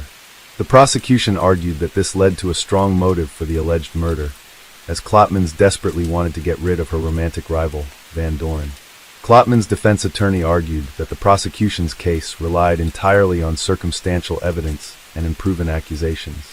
During her testimony, Klopmans claimed she had no long-term plans with Marcel, and only got intimately involved with him because of her low self-esteem. At one point, she even tried to shift the blame to Carol Van Doren's daughter, suggesting that she might have wanted revenge against her mother for being away most weekends. Despite her attempts to sway the jury and deflect blame, they ultimately found her guilty of murdering her friend Els Van Doren on October 20, 2010, and she was sentenced to 30 years in prison. During her trial, Klopmans consistently maintained her claim of innocence. To prevent her from harming herself again, she was closely monitored. Later, she filed an appeal, arguing that the police had questioned her without her lawyer present in May 2011. However, her appeal was denied. Nevertheless, after serving 12.5 years in prison, Klopmans was granted conditional release in June 2022, following a third appeal, and is now a free woman. We feel deeply sorry for what happened to Els Van Doren and her family, who had to endure so much after the truth was revealed. Our heartfelt condolences go to her loved ones, who are grieving the loss of her life. Hello friends, welcome to our channel. Today we're going to take a look at another horrible case with you, the case of Sunny Millbrook. Sunny Millbrook was born in Memphis, Tennessee, USA on February 15, 1981. She grew up in a close-knit family with 2 sisters, 3 brothers, and a large extended family, which allowed her to form a strong bond with her cousin Jenny during her teenage years. In 1998, at the age of 17, Sunny became a popular student at her high school. The same year, she met Lelf Moody, a man in his 20s, and began a romantic relationship with him. Unfortunately, the relationship turned out to be abusive, and Elf's violent behavior left visible marks on Sunny's body. Despite this, they had 4 children together, 3 girls and a boy named after Elf. A year later, in 1999, Sunny's mother noticed a bruise on her chest. Sunny confessed that the bruise was caused by her friend Leaf, who was controlling and often tried to isolate her from her friends and family. In the same year, Sunny moved into an apartment in the Fraser neighborhood of Memphis. However, her new home was soon vandalized, with furniture slashed, clothes missing, the television destroyed, food smeared on the walls, and personal hygiene products scattered everywhere, including down the stairs. On the mirror, someone had written "Kiki loves you" in red nail polish, with Kiki being Leith's nickname. On October 31, 2000, Sunny, her cousin Pamela, and Leith went to a bar called Mirage. While they were there, Leith slapped Sunny and threw a drink in her face. Sunny and Pamela left the bar and sat in the car, where Sunny was visibly shaken and trembling. She asked Pamela to take her home before Leith arrived. Once home, Sunny locked and chained the door. An hour later, Leith showed up, yelling and banging on the door. Pamela finally got Leith to leave by threatening to call the police. After Sunny calmed down, her cousin left her alone at home. However, later that evening, Pamela got a call saying that Sunny was in the hospital. Somehow, Leith had managed to get into the house, and when Sunny tried to end the relationship, he violently retaliated. He tore her clothes, beat her on the head, face, chest, arms, and thighs, leaving her with bruises all over her body, a loose tooth, and even temporarily losing consciousness after being choked until she passed out by Leith Moody. Not long after, Sunny discovered Elf Moody's birth control pills in her apartment, and he assaulted her again. By late 2008, when Sunny was 27, she was working at a Christian academy. She was a reliable employee who always arrived on time, so when she missed work or requested time off, it was usually for significant reasons. One day, she called her employer to say she couldn't come in because her face was badly bruised, and she didn't want the children to see her like that. The director allowed her to wear sunglasses inside the academy, and Sunny confided in her boss about how her boyfriend had once chased her in his car, trying to force her off the road. Leith Moody's violence wasn't limited to Sunny and their children. In April 2008, he was found parked in an SUV with a firearm, despite being prohibited from possessing one as a convicted felon. He had already served 2 years in prison for theft, and another 3 for drug possession with intent to sell. On October 6, 2008, the situation between Sunny and her boyfriend Leith reached a crisis point. After failing to show up at the academy, Sunny sent a distressing text message to her boss at 5 p.m., stating that Leith was holding her hostage in her own home and had been beating her all day. She provided her address, prompting her boss to alert the police. 2 officers responded to the call and arrived at the residence. When they knocked on the door, it was locked from the inside, and there was no response. The fire department was called to break down the door, and upon entering the apartment, the officers saw Leith jumping out of an open window at the back of the apartment. Sunny stood in the hallway, visibly distraught and unable to speak. Her 4 children were with her, creating a heart-wrenching scene. Her face and neck were covered in bruises and scratches. Once she calmed down, Sunny recounted the events that had unfolded. She and Leith had started arguing, and he had refused to let her leave the house.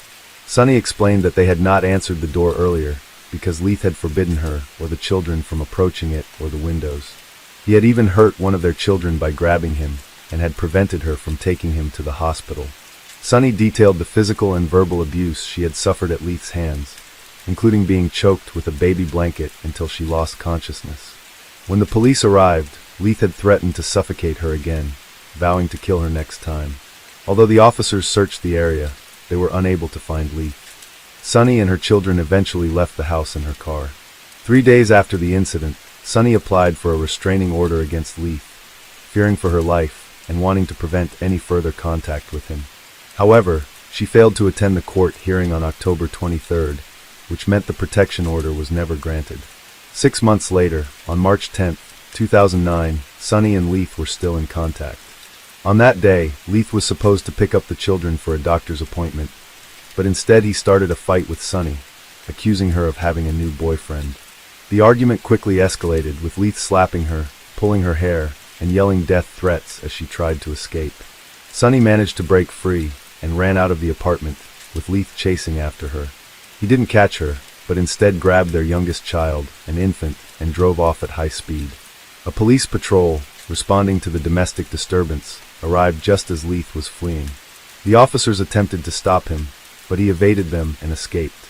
By early 2010, Sunny, then 28 years old, was studying at Southeast Tennessee Community College. Her 5th child was 9 weeks old and in fragile health, requiring her to stay home and care for him. In January, Sunny and their children moved into the Budget Lodge Motel in Memphis. On the very day they moved in, their arguments were so loud that the motel staff intervened, as they were disturbing other guests. Unfortunately, peace remained elusive, as their fights continued to disturb the neighbors and the management with excessive noise. On January 22nd, a hotel security guard witnessed Leith in a highly agitated state when he arrived at high speed in Sunny's car. He began shouting at her while she stood on the second-floor balcony with their children. During the heated argument, Leith threw a bag of groceries at her. The security guard intervened, telling Leith that he needed to keep the noise down and refrain from throwing objects, and that the argument should be continued inside their room. However, Leith responded by telling the guard to mind his own business, locked the car, and walked away, with the guard following him to a third-floor room that was not registered under anyone's name. When the guard asked Leith to hand over any hotel keys he had, Leith surprisingly produced keys to 3 different rooms. Despite not being registered as a guest, the following day Leith, Sonny, and their children moved to room 222. That evening, the night manager asked Leith to leave, which he did, but he soon returned. The confrontations persisted for a few more days, until the same security guard, who had repeatedly warned them, finally asked Leith to vacate the property permanently. As Leith went to the parking lot, the receptionist attempted to calm him down, and the guard warned him not to return that night. Leith got into the car and drove away. On January 26th, Sonny privately shared with Pamela that a lot was going on in her life, and that she was currently staying at a motel. She hinted that she had something important to confide in Pamela, and promised to get in touch if she ended up leaving the motel, or if her boyfriend did. The next day began like any other, with Sonny taking her younger kids to daycare and dropping off her oldest at school around 11 a.m. However, things took a turn when the housekeeping manager knocked on Sonny's door, speaking to her through the window, to inform her that they needed to settle their bill or leave the hotel room. He returned several times that day, looking for a response. At around 2:30 p.m., Leith answered the door, telling the manager that his mother would be back soon with the money they owed. But when the hotel security guard checked room 222, he found it empty, with children's clothes, bags, and various items scattered all over the floor. One of the beds was neatly made, which seemed out of place given the state of the room. Later that day, Sonny failed to pick up her eldest daughter from school, which was unusual. The school secretary called Christine, the child's maternal grandmother, to come and get her. Christine tried calling Sonny, but there was no answer. Growing worried, she discovered that her other grandchildren were still at daycare. Convinced something was wrong, Christine asked her husband to pick up the younger kids while she went to the school. They eventually contacted the police, who arrived at the house around 10:30 p.m. and filed a missing persons report. On January 28th, the housekeeping manager re-entered room 222, which was now vacant, to collect and label the personal belongings that the previous tenants had left behind, apparently to avoid paying their bill. The room contained piles of clothing and a large trash bag, which were both taken to the storage area. After emptying the room, it was thoroughly cleaned and readied for new guests. The following day, on January 29th, James and Rhonda Sargent moved into room 222. Upon moving in, the new tenants immediately noticed a strong, unpleasant odor in the room. They attempted to mask it by burning incense, but this effort was unsuccessful. During their search for the source of the smell, they discovered that the previous tenants had also tried to hide it, as evidenced by the scented tissues they found stuck in the tiles and ceiling vents. The smell was most pronounced when someone sat on the bed. On January 29th, the Memphis Police Department's Missing Persons Unit visited the hotel to ask about Sonny's whereabouts, as it was the last place she was seen. However, the officers did not search room 222. Leith was found on February 2nd, at around 7 p.m. in Sonny's car, which was parked at a shopping center. He was arrested for stealing the vehicle and held in police custody for 48 hours. During that time, he was questioned about Sonny's disappearance. Leith said the last time he saw her was on January 26th, when they met at 7 a.m. in the hotel parking lot, went to the room, were intimate, and then went back outside. According to Leith, Sonny let him take her car keys because she planned to use her social benefits and a school loan to buy a new car. However, investigators discovered that Leith had actually been staying at a different hotel, making it unlikely that he spent nights in the car, especially considering the snow during that period. On February 3rd, police found a debit card with Sonny's name, along with several recent purchase receipts, inside the car. On the same day, police examined the clothes that had been stored at the hotel, searching for DNA or other evidence, but they found nothing. This lack of progress added to their frustrations, and as a result, Leith had to be released due to insufficient evidence linking him to Sonny's disappearance. Meanwhile, Sonny's cousin and her mother had the painful task of going to the hotel to collect Sonny's belongings. Sonny's cousin had a terrible premonition, but unfortunately, she did not find anything to support her feelings. On February 4th, the police went to Moody's uncle's house, where they found a DVD player that had been taken from the hotel room in Sonny's wallet. Moody had given these items to his cousin, who told the police that Leith had borrowed the DVD player on January 24th, saying he wanted to watch a movie. Leith was seen driving a red car that day later. When the cousin asked Leith why he hadn't picked up the children on January 27th, Leith avoided the question. When asked about Sonny, Leith left the DVD player and wallet in a bag and quickly left the house. James and Rhonda Sargent asked to be moved from room 222 because of the constant bad smell.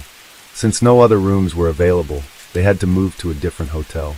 However, even after the room was cleaned and the carpet was washed in early February, subsequent guests in room 222 still complained about the foul smell, which only slightly improved for a few days. Sonny's family, especially her kids, were devastated by her disappearance. Their only hope was for her safe return. On February 4th, homicide detectives visited the hotel where Sonny was last seen. By then, her room had been occupied and cleaned at least 3 times. The detectives didn't enter the room, but asked the staff if they had noticed anything unusual, and all said no. On February 7th, James and Rhonda, probably relatives or friends of Sonny, returned to the hotel and changed rooms 3 times, including one night in room 222, which was the same room Sonny had stayed in. They told the management that the room still smelled bad. In March, a deeper cleaning of room 222 was carried out, including the carpets, bedding, bathroom curtains, and window drapes. But to everyone's surprise, the smell didn't go away, it got stronger. The manager talked to the security guard about the issue, and during their conversation, they remembered that Sonny had vanished at the end of January. The guard recalled the events from that time, and suggested that the manager check room 222 for signs of blood or cleaning products. 10 minutes later, the manager returned and asked the guard to come with him. What they found was horrifying.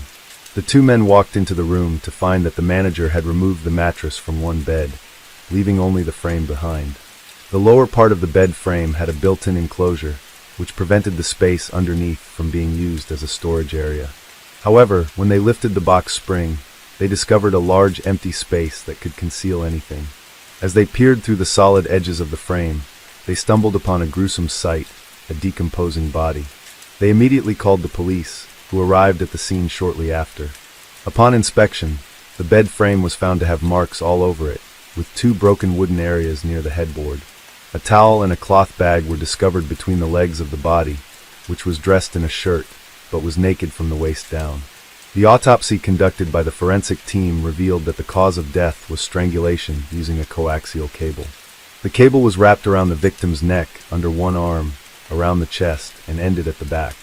According to the forensic examiner, it would have taken at least 2 to 3 minutes of continuous pressure to cause death. DNA analysis matched Sonny's genetic profile, which included female markers. Additionally, male genetic material was found on 5 parts of the cable. The main theory was that Sonny was already dead when she was reported missing, and that Leith had used the coaxial cable from the DVD player he had borrowed from his cousin, suggesting premeditation.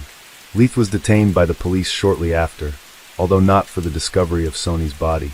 He was arrested on a separate charge of possessing a firearm, despite a prior felony conviction. Despite this, he was considered a person of interest at the time of his arrest, as he was the last person seen with Sonny alive. Furthermore, he was found in Sonny's car when he was arrested and taken to the detention facility in Mason on March 18th. The police have launched an internal investigation to find out why the case took such an unusual turn. They acknowledged that the family deserved answers, and explained that despite their eagerness to solve the case, the officers had taken a wrong turn that led them away from the room. The police also stated that they had never dealt with a situation like this before, saying that the discovery was more astonishing than fiction, and highlighted the tragedy of domestic violence. However, they regretted that the room had been cleaned and rented out multiple times since Sonny's death, which made it difficult for them to collect evidence. Rhonda, one of the first tenants to occupy the room where Sonny's body was found, expressed skepticism about the police explanation when she spoke to the media. She pointed out that if the officers had asked to enter the room during their January visit, she and her husband would have let them in. Rhonda argued that unlike her and her husband, the officers should have been able to recognize the smell of a decomposing body and found Sonny much sooner. Finally, the time arrived to bid a loving and dignified farewell to Sonny. On March 24th, her funeral took place. Following her death, Sonny's children were placed in the care of her sister and brother-in-law. By April 1st, they had begun the process of obtaining legal guardianship of the children. She acknowledged that while the children were the primary victims of the tragedy, the lives of all family members were severely disrupted. She vowed that although she couldn't bring her sister back, she was resolute in providing for Sony's children, ensuring they received the necessities like food, clothing, and toys, and keeping them together as a family unit. Sony had benefited from a social program that refilled her debit card for grocery purchases on a regular basis. Shortly before her disappearance, the card was replenished as part of her tax refund. The police were able to track the card's movements, which led them to Leith, who was found with the card. Their investigation showed that the card was used on February 1st, for days after Sony went missing, at a convenience store she regularly visited on the 1st of each month to withdraw cash using her electronic benefit transfer card. The police visited the store and asked the owner to share the footage from the 16 security cameras. The surveillance system had captured footage of a man wearing yellow clothing using Sony's card at 11:38 a.m. on February 1st. He bought a bottle of orange juice, withdrew some cash, and purchased a cigar. After making the purchases, the man returned to a car driven by another person. In February 2014, nearly 4.5 years after the crime, Leith's trial finally began. By this time, the Budget Lodge Hotel where the couple had stayed had closed down. Leith maintained his innocence, while the prosecutor described the events as a tragic and ugly culmination of a tumultuous relationship. In contrast, the defense attorney highlighted the lack of concrete evidence, including witnesses and physical proof, and disputed the prosecution's speculations. The defense attorney brought to attention a crucial piece of evidence, a fingerprint found on the bed frame that did not belong to Leith, suggesting the possibility of an alternate perpetrator. He also mentioned that Sony had been involved with other men in the past, which could have led to her murder. The attorney emphasized that Leith had no prior arrests for domestic violence against Sony. Furthermore, he revealed that Sony had moved back in with Leith due to a rat infestation at a relative's house where she was previously staying. On February 6th, a video was shown in court, which captured Leith using a prepaid Sony card just 4 days after the murder. While the defense team suggested that Leith's calm behavior during the transaction suggested he was innocent, the prosecution saw it as a sign of a cold-blooded and ruthless individual who was unbothered by the crime he had allegedly committed.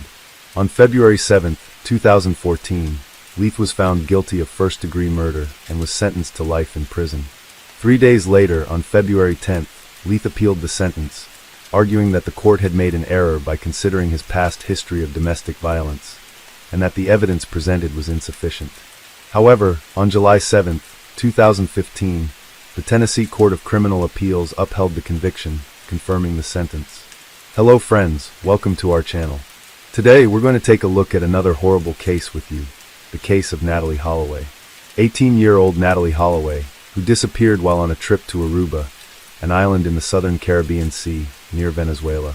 In May 2005, a group of 124 students from Mountain Brook High School, accompanied by 7 chaperones, traveled to Aruba to celebrate the start of their adult lives.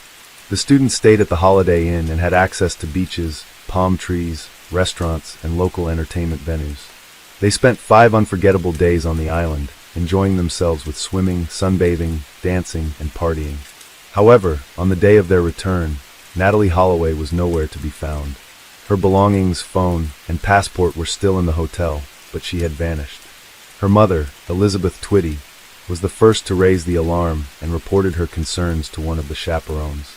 Elizabeth recalled that at that moment, her heart sensed something was wrong, as her daughter was obedient and always stayed in touch. Natalee's mother and stepfather immediately flew to Aruba to search for her. Upon arriving, Elizabeth was able to find out more information than the police did, as the authorities seemed uninterested in starting a search. The police told Elizabeth that cases like this are not rare, and that people often miss their planes or get lost in bars or with new acquaintances. However, Elizabeth knew her daughter and was convinced that something was seriously wrong.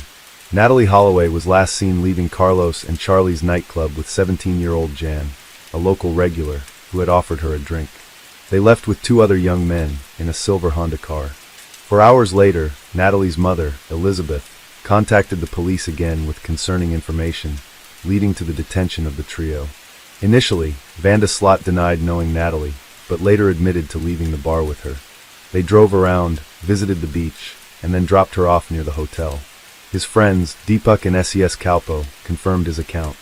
Natalie was born on October 21, 1986, in Clinton, Mississippi, to Elizabeth and David Edward Holloway. Her parents loved each other dearly, but divorced after 13 years. Natalie and her brother stayed with their mother, but their father remained supportive emotionally and financially. In 2000, Elizabeth remarried to George Twitty, and Natalie moved to Mountain Brook. The move was smooth, and she made new friends easily due to her sociable nature. Her family was devout, attending church every Sunday, which influenced Natalie's upbringing. Relatives remembered her as kind, modest, and beautiful, with a radiant smile. Natalie was an excellent student, engaged in dance, and participated in various clubs. She dreamed of pursuing a career in medicine, and had chosen a local university for a substantial scholarship. At the time, she had promising life prospects, and was excited about an upcoming trip. Elizabeth believed her daughter was unlikely to trust a stranger, or get into a with him. Surveillance footage from the bar confirmed her suspicions, showing Natalie's behavior changed after drinking a beverage offered by Jan, suggesting she was under the influence of some substance. The staff at Carlos and Charlie spoke well of Natalie, but Vanda's slot had a questionable reputation, often behaving poorly, indulging in gambling, and consuming forbidden substances. He had previously recorded and uploaded videos of his exploits to the internet, but was never held accountable due to his father's influence as a well-known lawyer aiming for a judgeship. The disappearance of Natalie sparked a nationwide search, with the island authorities launching an extensive operation to find her. Volunteers, divers, and specially trained dogs were deployed to cover a vast area. The government even declared a public holiday, and 50 Marines combed the coastline. An airplane equipped with thermal imaging scanned over 40 kilometers of terrain, but Natalie seemed to have vanished into thin air. On June 30th, investigators discovered that there was no footage of Natalie entering a building, which contradicted the statements of Jan and the Kalpo brothers. The police brought them in for questioning again, and this time, the younger Vanda Slut unexpectedly changed his story. He claimed to have dropped Natalie off at a location without surveillance, not near the hotel, and added that he saw a figure in black moving towards her. Hotel security staff who were on duty that night were detained, with investigators suspecting they might have intercepted Natalie on her way. On June 9th, detectives arrested the suspicious trio, and one of the security guards shared a cell with the Kalpo brothers. The guard learned a crucial detail. Setish confessed that he and Deepak had lied to cover for their friend, leaving Jan alone with Natalie on the beach. The security guards were released on June 13th, and on June 17th, another suspect, Steve Gregory Cruz, a DJ, was detained. The police suspected his involvement in Natalie's disappearance. On June 22nd, Paulus Vanda Slut was brought in for questioning and detained, but he was released on June 26th due to insufficient evidence. Jan offered a third explanation of the events, trying to shift the blame onto the Kalpo brothers, claiming he parted ways with Natalie near his home, and she left with them. However, his story was not taken seriously. A lawyer defended Setish and Deepak, and on July 4th, after a brief trial, the Kalpo brothers were released. Jan Vanda Slut, born on August 6, 1987 in Arnhem, Netherlands, was one of 3 brothers in a large family. He was a good student, excelled in sports, and planned to attend St. Leo University in Florida. Jan's childhood was marked by a strained relationship with his Anita, an art teacher, who considered him an incubator liar. He grew up rebellious, often ran away from home, and fell in with a bad crowd, developing a penchant for gambling. Despite this, he presented himself as cool and fearless to his friends. Locals were suspicious of Jan's lenient attitude, fearing it would lead to trouble. However, he was popular among girls and often took advantage of them. As the investigation into the suspects continued, the search for Natalie persisted. U.S. authorities closely monitored the progress and provided substantial financial support. Despite the scrutiny, the Holloway family was desperate to find their daughter alive and announced a monetary reward, which initially started at $50,000. As hope dwindled, the reward increased to $1 million. Additionally, $100,000 was offered for information leading to the location of her remains, which later increased to $250,000. During this time, the investigation hit several dead ends. However, after the reward announcement, new witnesses emerged. One claimed to have seen Jan with the Kalpo brothers at a local night spot between 2:30 and 3 a.m. Another witness claimed to have seen several suspicious men hiding a woman's body at a dump on the afternoon of May 30th. However, these statements led the investigation astray, and after numerous checks, their claims were not corroborated. On August 26th, the police detained the Culpo brothers and another young man, but these actions were unrelated to the case. The arrest was more about intimidation and an attempt to get them to talk. Ultimately, on September 3, 2005, all four were released on bail. A week and a half later, the court removed all restrictions and prohibitions, as none provided any substantial leads to the investigation. Jan van der Sloot was detained for 3 months, but after his release, he sought to capitalize on his notoriety by giving interviews and appearing on TV shows. In these appearances, he claimed that Natalie Holloway had flirted with him and offered to have sex, but he declined because he didn't have a condom. However, during one show, he became aggressive and threw a glass at the interviewer. A journalist who was targeted by Jan's glass-throwing incident held a grudge against him and worked with authorities to place a bug in a friend's car. The bug captured Jan confessing to witnessing Natalie's death. He claimed that they had sex on the beach, but afterward, she began shaking, lost consciousness, and eventually died. Jan and a friend then disposed of her body at sea. Despite this confession, Jan managed to avoid consequences by denying the statement on another TV show, claiming he had only told his friend what he wanted to hear. In 2007, Jan released a book, The Case of Natalie Holloway, My Own Account of Her Disappearance in Aruba, in which he presented his side of the story and apologized to Natalie's family. By this time, the official investigation had largely stalled. In 2008, 2 new witnesses came forward. The first reported seeing Jan and his father on the beach around 4 a.m. on the night Natalie went missing. The younger van der Sloot appeared disheveled, and the witness saw him arguing with his father in a car before they drove away. However, Paulus van der Sloot had an alibi for the night in question. The second witness was Jan's former girlfriend, who recalled that Jan had once made a suspicious comment about being able to dispose of someone's body. However, this was not considered a strong lead, given Jan's history of lying and exaggeration. Jan and the Culpo brothers were detained multiple times, but released due to lack of evidence. The Holloway family hired a private investigator who, along with Natalie's father, conducted their own investigation, interviewing locals and searching the landfill. During this time, they uncovered several oversights by the local police, including failure to interview Natalie's classmates or hotel room neighbors. It was also discovered that someone had used Natalie's hotel key several times on the night of her disappearance, and that her mobile phone and toothbrush had been left behind. A male DNA was found on her toothbrush. The investigation ultimately revealed that the Aruban authorities had been negligent in their handling of the case. Jan's father, Paulus, died of a heart attack in 2010, reportedly due to the stress and shame of his son's actions. After his father's death, Jan attempted to blackmail the Holloway family, offering to reveal the truth for $250,000. The family agreed to meet with him and paid in advance of $25,000. During the meeting, Jan provided yet another version of events, claiming that Natalie had resisted his advances, which enraged him, and that he had pushed her, causing her to hit her head and lose consciousness. He then buried her body in a building foundation. However, the police investigation revealed that Jan's claims were false, as the house he pointed to had long been built, and its foundation was fully set at the time of Natalie's disappearance. Jan fled to Peru with the money, but unfortunately, the consequences did not catch up with him immediately. On June 1, 2010, the body of 21-year-old Stephanie Flores Ramirez was discovered in a hotel room in Lima, Peru.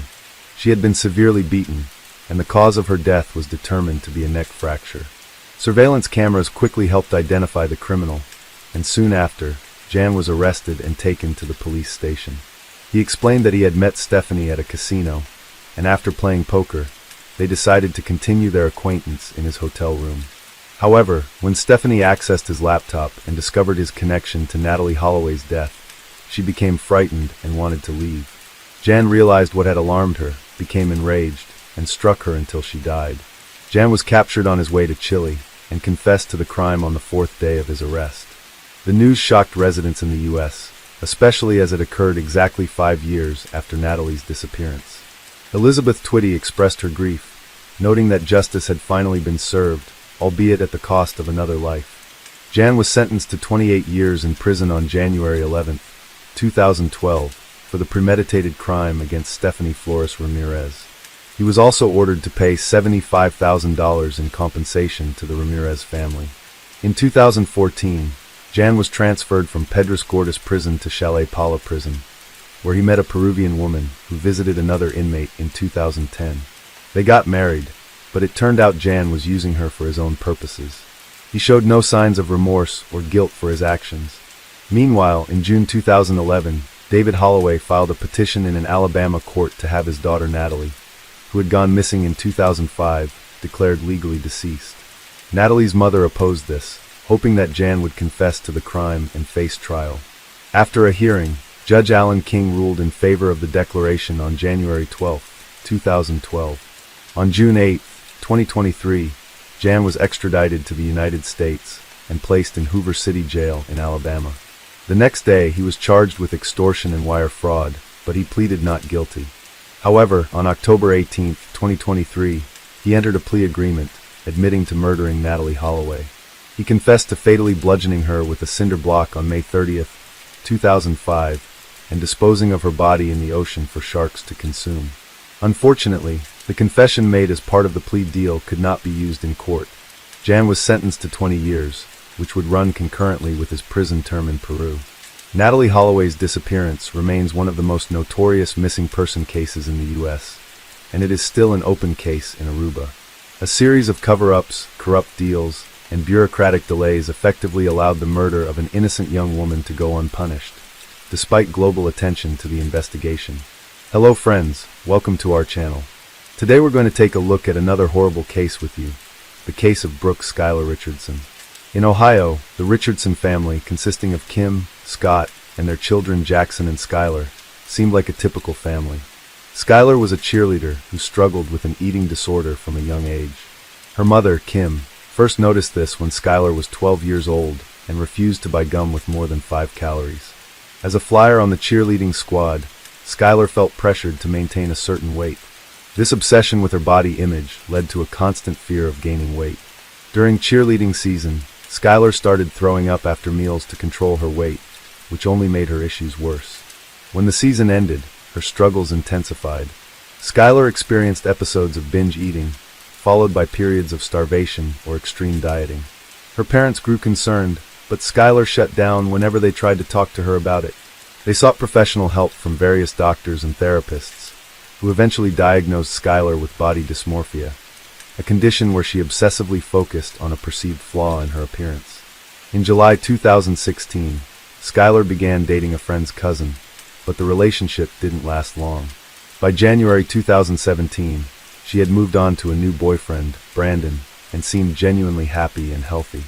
Her parents noticed her weight gain and thought her eating disorder was under control. In February, Skylar picked out her prom dress, a tightly fitted gown that required her to be into it. During a family vacation in mid-March, she wore a 2-piece bathing suit and looked wonderful. Her mom, Kim, wanted her to start taking birth control pills to protect her health. In mid-April 2017, Skylar visited her mother's gynecologist to obtain a prescription for birth control. However, during the visit, the doctor informed Skylar that she was approximately 8 months pregnant. Skylar requested the doctor not to tell anyone, and her mother remained unaware of the real reason behind her tears. Skylar and her boyfriend, Brandon, attended the prom on May 5th, despite her advanced pregnancy. 2 months later, on July 14, 2017, the police showed up at the Richardson home. They informed Skylar's parents, Kim and Scott, that they needed to speak to the teenager about something she may have witnessed.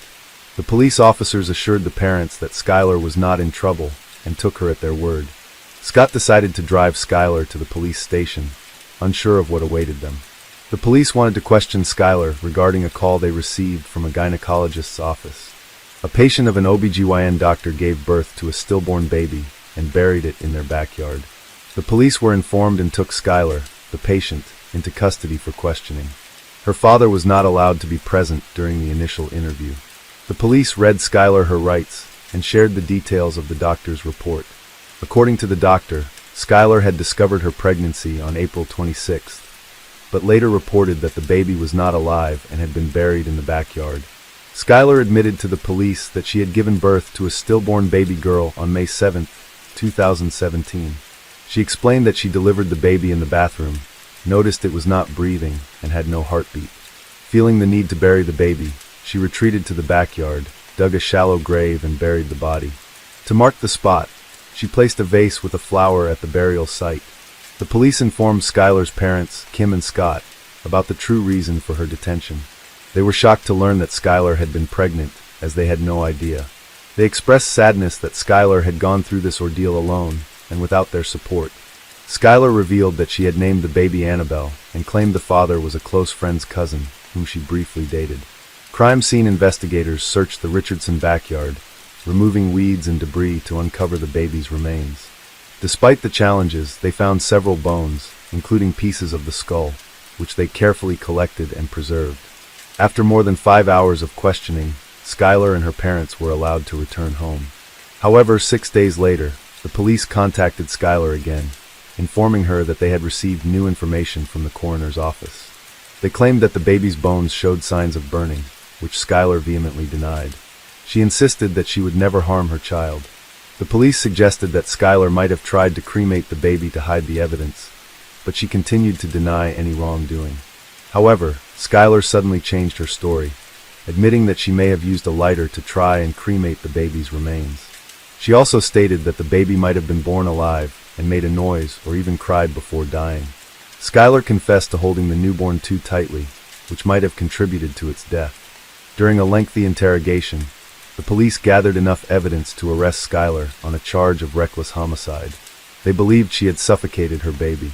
After presenting the case to a grand jury, Skylar was indicted and arrested for aggravated murder, which carries a mandatory life sentence in Ohio. At her arraignment, Skylar pleaded not guilty to additional charges of voluntary manslaughter, abuse of a corpse, and endangering children. She spent the weekend in jail until her family secured a $50,000 bond. Skylar became the center of a media frenzy following her child's tragic death. The public judged and scrutinized every move she and her family made, taking a toll on their well-being. They retreated to the safety of their home, but even stepping outside became difficult due to threats and photographers. Despite her defense attorneys believing Skylar gave a false confession, the prosecution pressed forward with their case. Even when the medical examiner retracted her initial report of burning, the prosecution clung to Skylar's admission that she had attempted to cremate the remains. Throughout this period, Skylar's family endured immense stress and fear. The public scrutiny and threats made their lives unbearable, and they struggled to navigate a world under constant scrutiny. Skylar's defense attorneys worked tirelessly to defend her against the charges. Skylar's family raised the $50,000 bail, but as a condition of her release, she was ordered to wear an ankle bracelet. She remained confined to her home, avoiding public appearances. Over 12 months, Skylar's life took a different path. Her university plans were put on hold as she awaited trial for her baby's murder. The charges were serious, and the defense filed a motion to move the trial to a different county, but it was denied. Skylar faced the trial in the original jurisdiction, grappling with the emotional and psychological impact of the allegations and her isolation. Spending time with her dogs provided comfort and companionship as she awaited her trial. Her family stood by her, believing in her innocence and hoping the truth would come to light. Despite the challenges, Skylar remained determined to fight for her freedom. In July 2019, the state offered a plea deal. If Skylar pleaded guilty to the remaining charges, they would withdraw the aggravated murder charge. Skylar's parents were conflicted about the decision, but after careful consideration, Skylar turned down the plea deal. This decision terrified her parents, who wondered if she made the right choice, but they knew it was her decision, not theirs. Skylar went on trial on September 3, 2019, for the murder of her newborn baby girl. The prosecution presented as evidence a text message Skylar sent to her mother shortly after giving birth, saying she was happy and excited that her belly had returned to its normal size. They claimed this showed Skylar was relieved to be rid of her baby. The prosecution alleged that Skylar sent more texts to her mother and boyfriend within 24 hours of the baby's death, conveying her excitement and happiness. They pointed to phrases like, "I'm so excited," and "I feel so much better this morning," as proof of her guilt. The state believed Skylar was thrilled about the baby's death and attempted to hide her guilt. The prosecution also claimed Skylar had no intention of keeping her baby, and presented evidence that she had searched online for ways to get rid of the baby. They alleged that Skylar's mother had threatened that her life would end if she became pregnant, which instilled fear in Skylar. On the third day of the trial, a doctor testified that the baby's death was a violent homicide, but admitted she couldn't determine when the baby's skull fractures occurred. The defense challenged the doctor's findings, suggesting she may have been biased. The defense also questioned the doctor's methods, pointing out that she didn't examine the microscope or consult with an obstetrician. Another doctor, a fetal medicine specialist, testified that it was unlikely the baby was stillborn, citing Skylar's admission that she felt the baby moving inside her. The prosecution's case included shocking evidence, including images of the deceased baby's remains, which visibly affected Skylar during the trial. Skylar's reaction to seeing pictures of her baby's remains was to stare straight ahead, avoiding eye contact. This stoic behavior contrasted with her emotional response the previous day when the judge entered the room. Skylar's defense attorneys argued that her life was far from perfect, even before the murder accusation. They claimed the prosecution's evidence was incomplete and misleading, and some texts were taken out of context. They emphasized that Skylar's frequent use of certain language did not prove she murdered her daughter. The defense highlighted Skylar's mental health struggles, particularly her long battle with an eating disorder. They presented evidence of her regular visits to a psychologist and nutritionist, along with pictures showing her varying weights and appearances. They argued that despite her physical state, Skylar tried to comfort and care for the lifeless body after giving birth.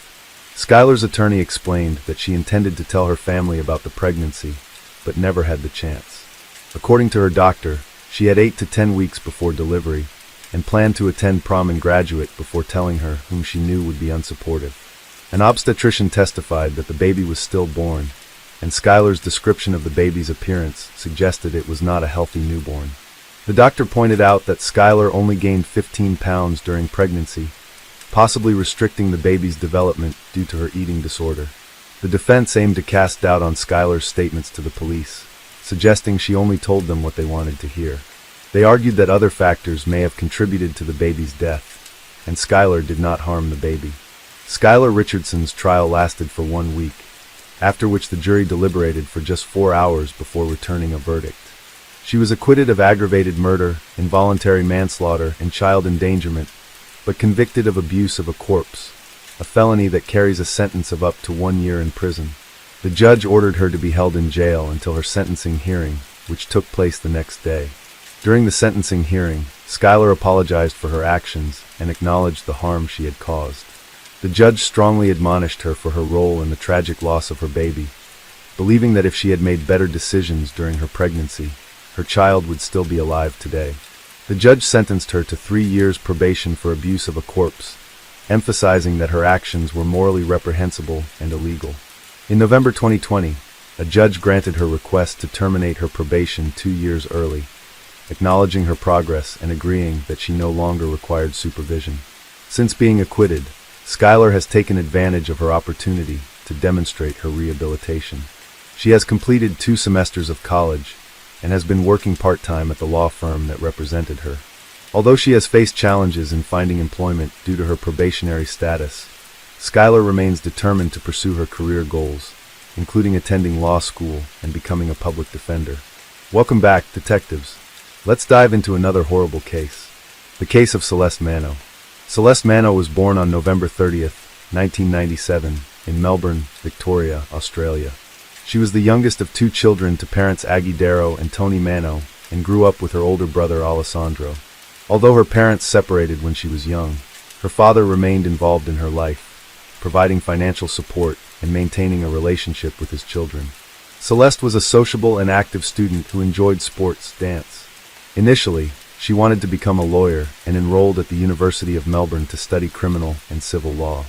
However, she later lost interest in law and switched to studying advertising and marketing. In 2018, she landed a job at a rapidly growing e-commerce company. She rapidly advanced in her career, rising from a call center worker to the head of a department in just a few years.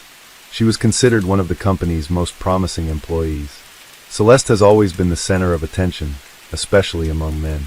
However, she is very picky about her partners. Meanwhile, one of her colleagues, Louis Seiko, has had his eye on her since she started working at the company. He is almost 16 years older than her and has shown no signs of career ambition, remaining in the same subordinate position for many years. Despite his reserved nature, Louis Seco was friendly and polite. He often asked Celeste out, but she consistently declined. Instead of taking the hint, Louis Seco chose to view her rejections as a challenge or a game. He believed that Celeste was playing hard to get and was determined to win her over. Despite her clear lack of interest, Louis Seco continued to try and draw her attention through various means. Celeste finds Louis Seco's attention annoying, but she tries to keep her cool, hoping that he will eventually lose interest or focus on someone else. However, Louis Seco's infatuation with Celeste grows stronger over time, becoming an obsession that everyone around him notices. Celeste confided in a close friend and colleague that she would never consider a romantic relationship with Louis Seco due to several reasons. Firstly, she found him odd and unpredictable. Secondly, she was not attracted to men lacking ambition and life goals. Lastly, their significant age difference was also a factor. Despite feeling pity for Louis Seco, she knew he had no chance with her.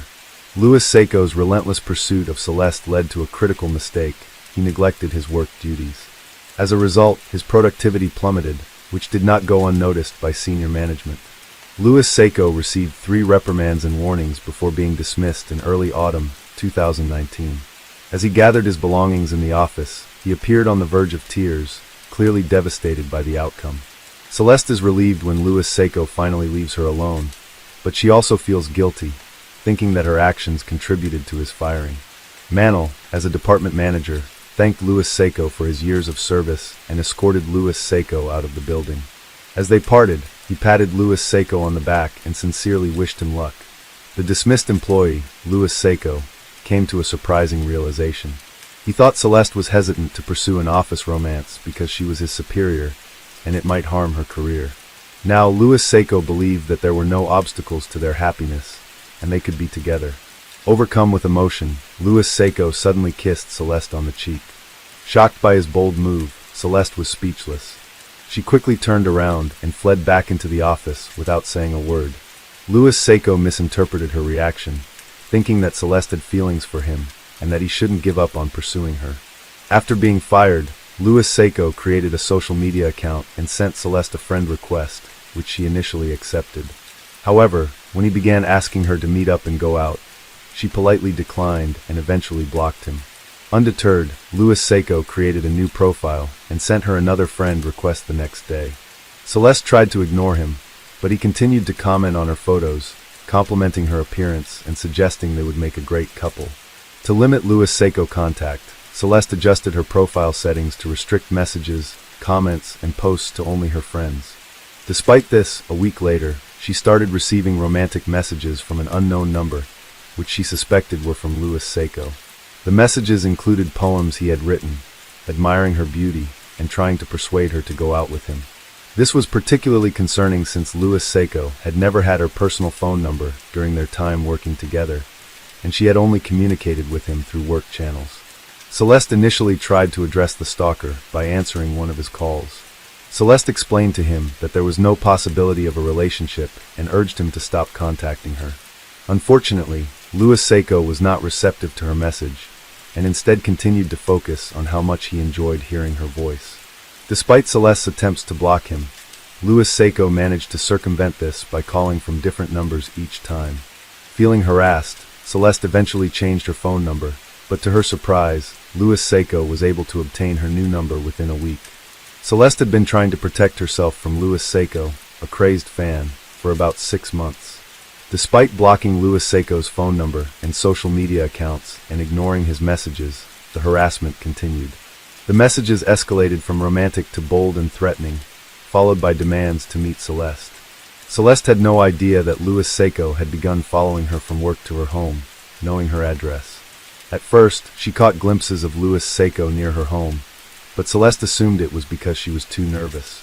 However, when she realized that Louis Seco was actually following her, she knew she needed help.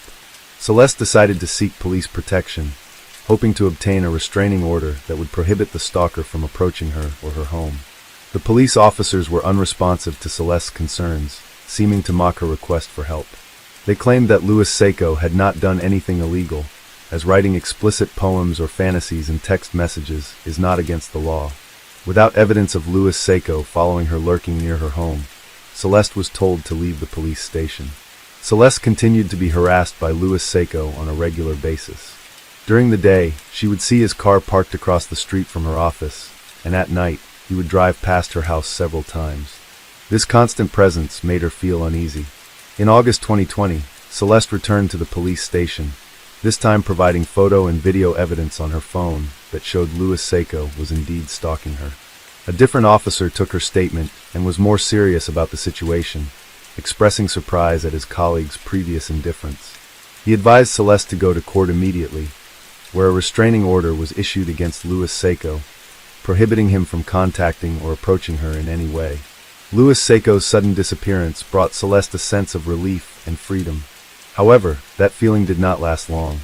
Less than a month later, she began receiving text messages from unknown numbers.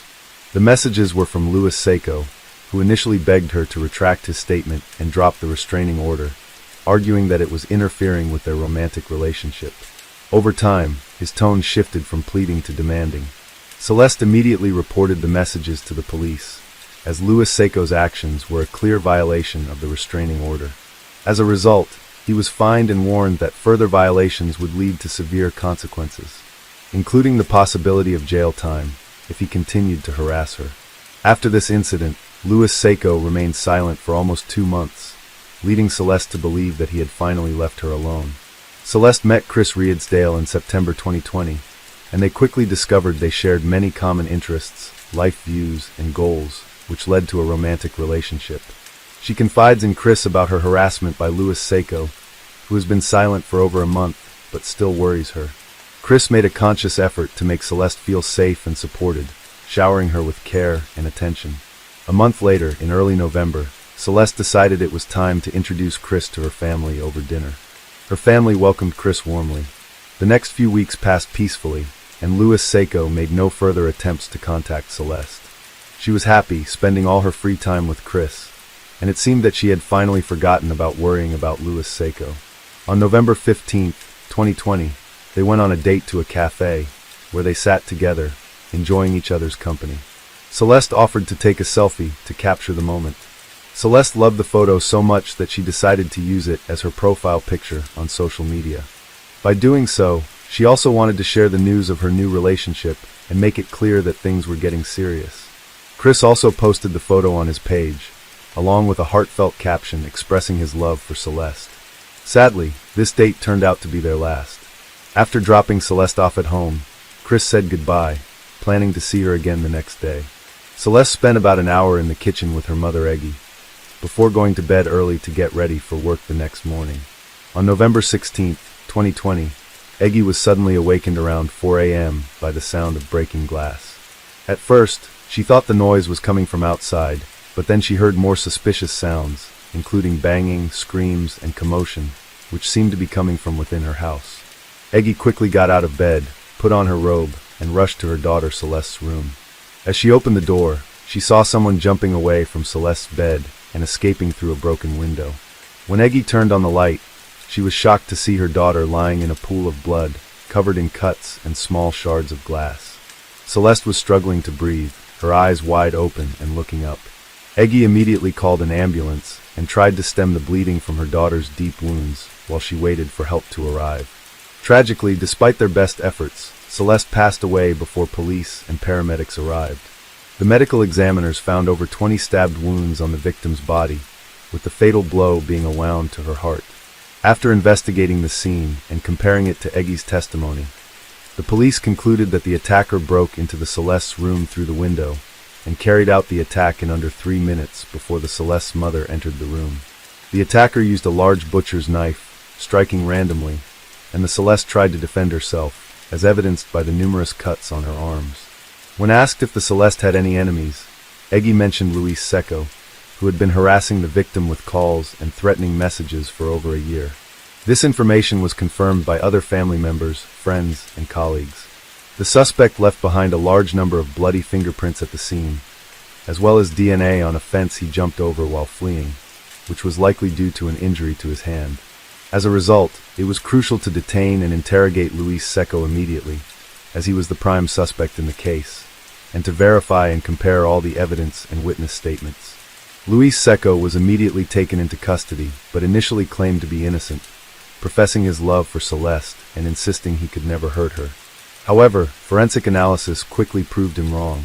His bloody fingerprints were found both in Celeste's room and on the fence surrounding her property, tying him to the crime scene.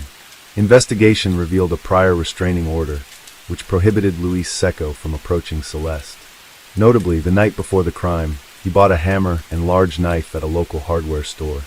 The store's security cameras caught him purchasing the tools at checkout. It later emerged that he used these tools to carry out the violent crime, smashing through a window to enter Celeste's house and fatally stabbing her with the knife. The case against Luis Secco was overwhelming, with evidence showing he had been watching his victim for a long time and knew everything about her. The final straw was when she posted a photo of her new boyfriend on social media. After that, Luis Secco bought a knife and hammer and snuck into the victim's home at night to harm her. His actions seemed deliberate and planned. Luis Secco's personal life was marked by instability. At 39, he had never married, still lived with his parents, had few friends, and had trouble holding down a job. He also had a family history of mental health issues, with a brother serving a long prison sentence for a serious crime. Luis Secco's lawyer arguing that he needed specialized treatment rather than imprisonment. However, this claim outraged the victim's family, who feared that Luis Secco would escape punishment. The psychiatric experts ultimately concluded that while Luis Secco did have mental health issues, he was fully aware of his actions when he committed the crime. He had planned the details in advance, which meant he would have to stand trial. The murder trial is set for the fall of 2023, 3 years after Celeste's tragic death. In the years leading up to the trial, Luis Secco attempted to argue that he was mentally ill and not responsible for his actions. He spent much of that time in a psychiatric ward. During the trial, Luis Secco remained calm and detached, seemingly uninterested in the proceedings. He admitted to his guilt, but claimed that his intention was not to take Celeste's life, but rather to win her love. However, the jury unanimously found him guilty on all counts. As a result, he was sentenced to 36 years in prison, with the possibility of parole only after serving 30 years. The Celeste's parents drew attention to the fact that their daughter had reported the perpetrator to the police as early as 2020, seeking protection from him. However, her complaint was not accepted due to a loophole in the existing legislation. This led to calls for a change in the law, which would later be referred to as Celeste's Law. Have you heard the story about the nuclear power plant employee from Springfield who was having problems with his wife? No, we're not talking about Homer Simpson. We're talking about this guy. Sounds legit, right? Wrong. What you heard just now is the voice of an extremely talented liar. In 1995, Mark Winger, a nuclear power plant technician in Springfield, Illinois, murdered his wife by beating her to death with a hammer. In an even darker twist to the story, he framed someone else for the murder, married their child's nanny shortly afterwards, and got away with murder for nearly 4 years. So how did he do it? Hi, and welcome to Mysterious 7.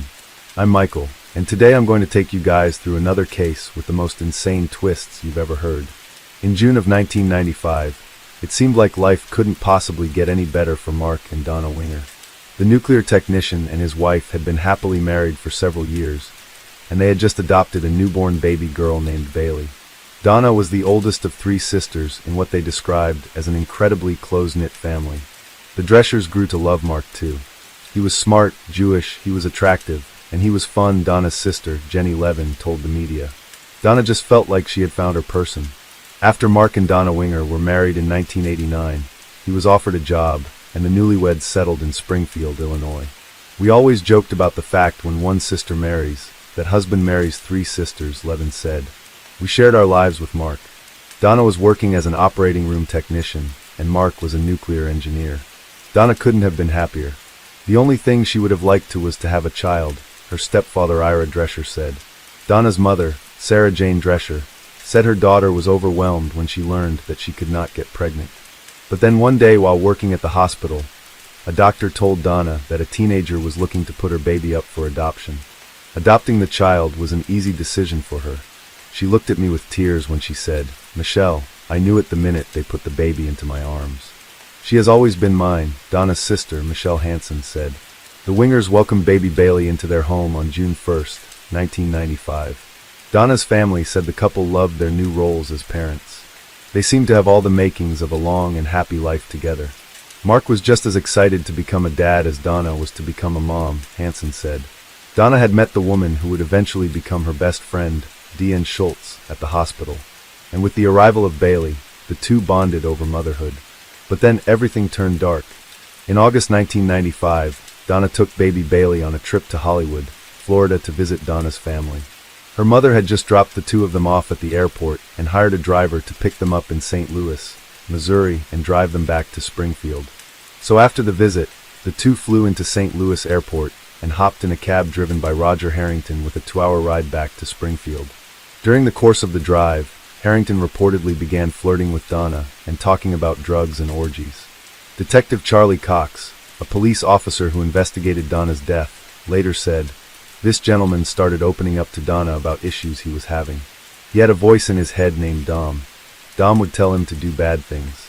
Recently, Dom was telling him to hurt people."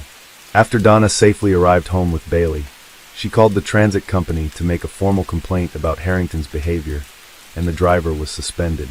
Cox later said that the driver started flirting with Donna, telling her he liked older women, and even invited her to attend what he described as one of his sex parties. Donna had told her family that the ride was terrifying because he was driving erratically at 75 miles per hour. After the harrowing ride, Donna had been the victim of some strange phone calls, Weinhaft said. The family had believed that the driver had been stalking her and was a danger. Donna called the limousine company to file a complaint, and Harrington was suspended. Mark argued his wife to write down the story in case they might need it. Police later found the note describing Donna's harrowing ride in her handwriting at the crime scene.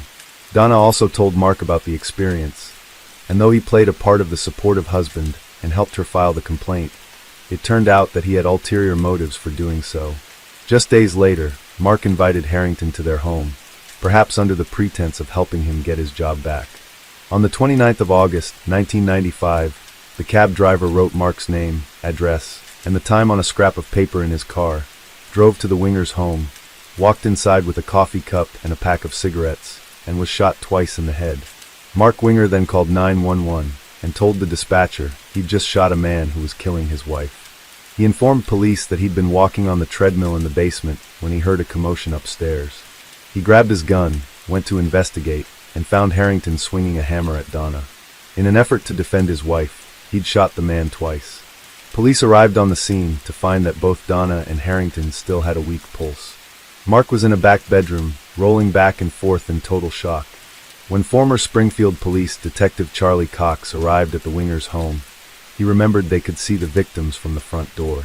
Donna was clinging to life, said Sangamon County Assistant State Attorney Steve Weinholt. She had been hit no less than 7 times in the head with a hammer. The second victim, a white man, had suffered 2 gunshot wounds to the head, but still had a pulse when police arrived, said Weinholt. It was quite chaotic, Cox said. I knew that they were probably going to be transporting the victims soon, so I wanted to try and get identification on the male suspect. Cox found the man's wallet and was able to identify him as Roger Harrington. Police recovered a bloody hammer near the 2 bodies and found Mark's .45 caliber semi-automatic handgun, a yellow mug, and a pack of cigarettes on the same dining table. They also noticed that Harrington's car had been parked against traffic, facing the wrong direction. At the crime scene, Cox said Mark was very upset and very emotional, and that he repeatedly asked who the man he'd killed was. Cox avoided identifying Harrington and tried to calm Mark down. As police combed through the scene, Mark asked police if the intruder's name was Roger. Cox confirmed that it was. Mark was shocked and he said, "Oh my gosh, that's the man who's been harassing my wife this week," Cox said. Cox, who was familiar with Harrington after he'd lived in a trailer park owned by Cox, believed Harrington might have snapped. "I knew him as a very volatile type subject. He and his wife rented a trailer for me," Cox said. "Knowing what I knew about Mr. Harrington in the past, how quick he was to anger, I thought that very well he could have gone over there to try to get his job back. There's a hammer laying right there on the table. He picks it up and goes into a rage, then the husband shoots the bad guy." Tragically, both victims succumbed to their injuries. After learning about Donna's previous run-in with Harrington and listening to Mark's events, the police closed the case within days, listing Roger Harrington as the culprit. Because once police examined the scene and listened to Mark's story, Detectives concluded that he had acted in self-defense. The case was closed in about 48 hours, Weinholt said, but Harrington's family insisted from the beginning that their son was harmless. He was no troublemaker. He was a good kid. He wouldn't even strike at anybody, his mother, Helen Harrington, said. I don't think he would hurt anybody, and I don't think he was crazy. So it seemed like Mark Winger was going to get away with murder. Donna's mother spoke to the media about the evening, and the family received the news of her daughter's murder. It was 4 a.m, and I said, Jenny, it's Mom. Something terrible has happened, Sarah Jane Drescher said of her call to Levin. We sat there in my room, just crying at this unimaginable loss, Levin said. In the following months, Donna's mother and sister took turns traveling to Illinois to help take care of Bailey. I loved Mark because he loved Donna, and that's what was important to me, Sarah Jane Drescher said. But I had to be very careful because I did not want to ruin my relationship with him, because I did not want to ruin my relationship with a baby. I wanted to be a grandma, and Bailey made me a grandma. Mark was now a single father raising his infant daughter on his own. Donna's family initially flew to Illinois to help out, but they couldn't stay, and they suggested Mark hire a nanny. In January 1996, he met 23-year-old Rebecca Simic, who was searching for a nanny job in the area. Rebecca told reporters, "It just felt like Bailey was the one that really needed me the most." She had been through so much already at the age of 3 months. Rebecca was wonderful with Bailey, and even Donna's family agreed that she was like an angel sent to help Mark. While she felt a little uncomfortable in the house, where 2 people had died violently, she was dedicated to giving Bailey a good childhood despite the trauma of losing her mother. I didn't want to like Rebecca, but it was hard not to like her, Levin said. Seeing her with Bailey, there was really nothing bad we could say about her. Meanwhile, Rebecca's role at Mark's home had begun to evolve. When you live with someone and you're taking care of a child together, it's very easy to kind of play house, Rebecca said later on. Rebecca told the media that she was blown away by what the infant had been through in such a short time. Mark made me feel like I was like an angel sent to him from God or Donna, and it was my purpose to make this family whole again, Rebecca said. She lost 2 mothers by the time she was 3 months old, and she was so smiley, Rebecca said. I wanted to get in there and say, I'm going to help, and I'm going to make this little girl's life better. Mark helped Rebecca feel at ease in her new role. After a few months, the 2 found themselves sharing conversation and a glass of wine at the end of a long day. And then one thing led to another as their relationship turned intimate. Within the year, Rebecca was pregnant with Mark's child. The couple eloped in Hawaii in October 1996, just 14 months after Donna's death. I remember asking him how he could move on so quickly, Rebecca later recalled. And he explained to me that when you have a good marriage, it's natural for you to just want that again. Rebecca said Mark had told her he wasn't able to have children. So she said she was very surprised when she found out she was pregnant with his child only months after moving in. Obviously, I wasn't careful. It was just kind of a shock, she said. Mark, on the other hand, was thrilled, Rebecca recalled. It felt like it was a victory to him, she said. Mark put pressure on me to marry him and have children with him. Rebecca said that Mark, who was Jewish when they met, even started going to church with her. She said he told her they could raise a family in a Christian home. I would be honored to be your husband and blessed if you were my wife, Mark wrote in a letter to Rebecca. Mark's Rabbi Michael Datz asked him about his change in faith, and he said that Mark explained, Judaism is just too difficult and unforgiving. Rabbi Datz didn't understand asking Mark, I don't know what you're talking about. What do you need forgiveness for?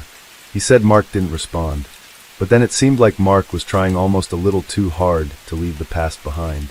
16 months after his wife's death, Mark told Sarah Jane Drescher that he was going to sell the house where her daughter Donna had died and buy another one just outside of town.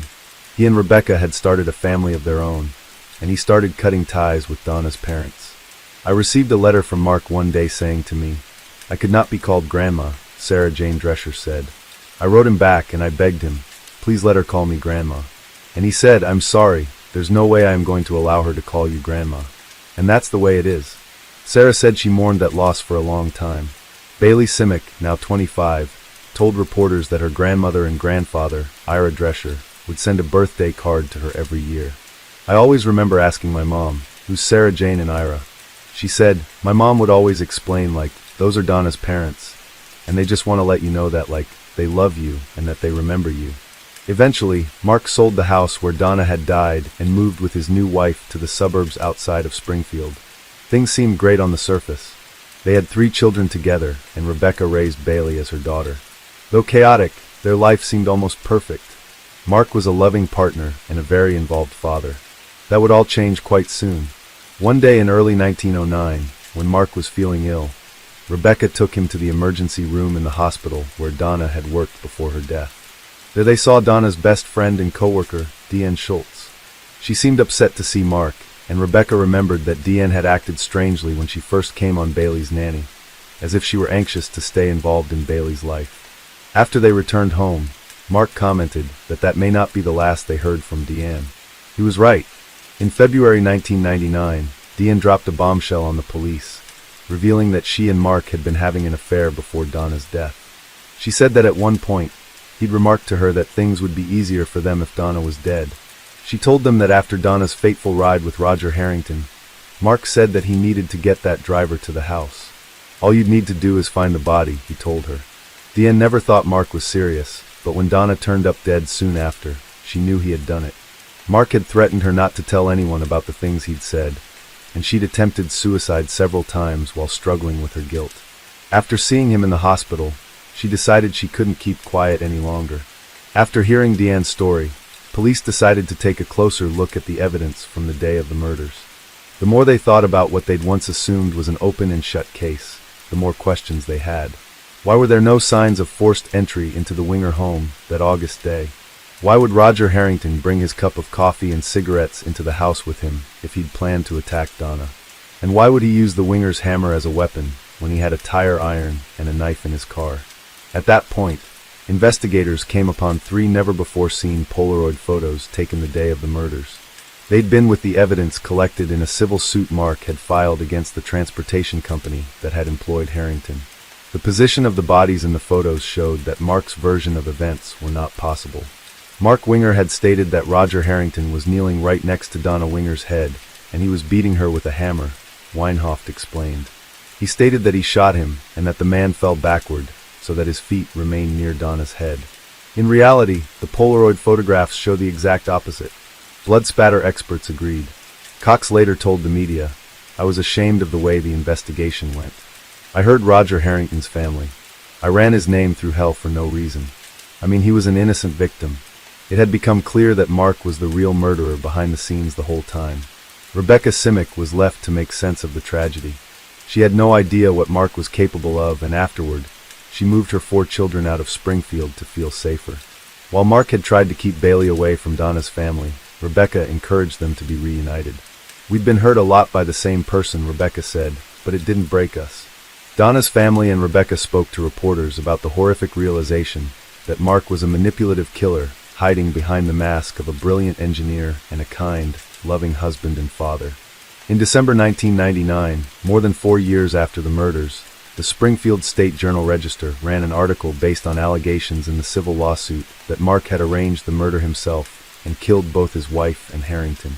The allegations were based on a blood spatter expert hired by BART Transportation in the case after the arrest of their employee, Harrington.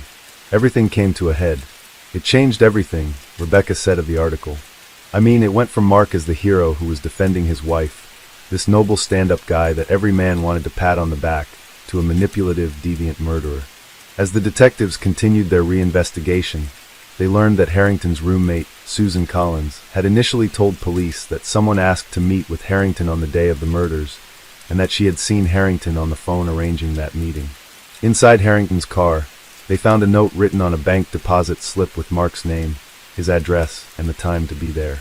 Roger Harrington was not an intruder, but rather he was lured into that home by Mark Winger, Weinhoft said.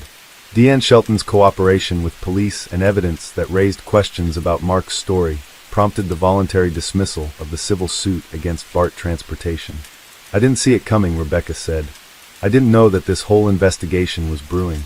I never thought the whole time that they thought my husband was a diabolical murderer." A warrant was issued for Mark's arrest, and he was taken into custody while at work. "I had made plans to go to McDonald's Playland," Rebecca recalled.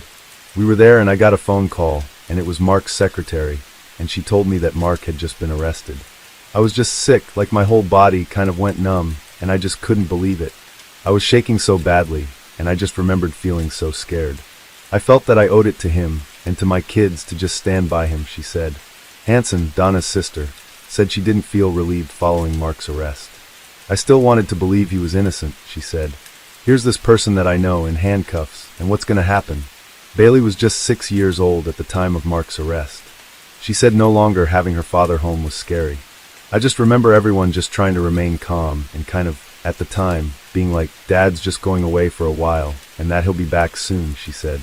But that was no longer possible.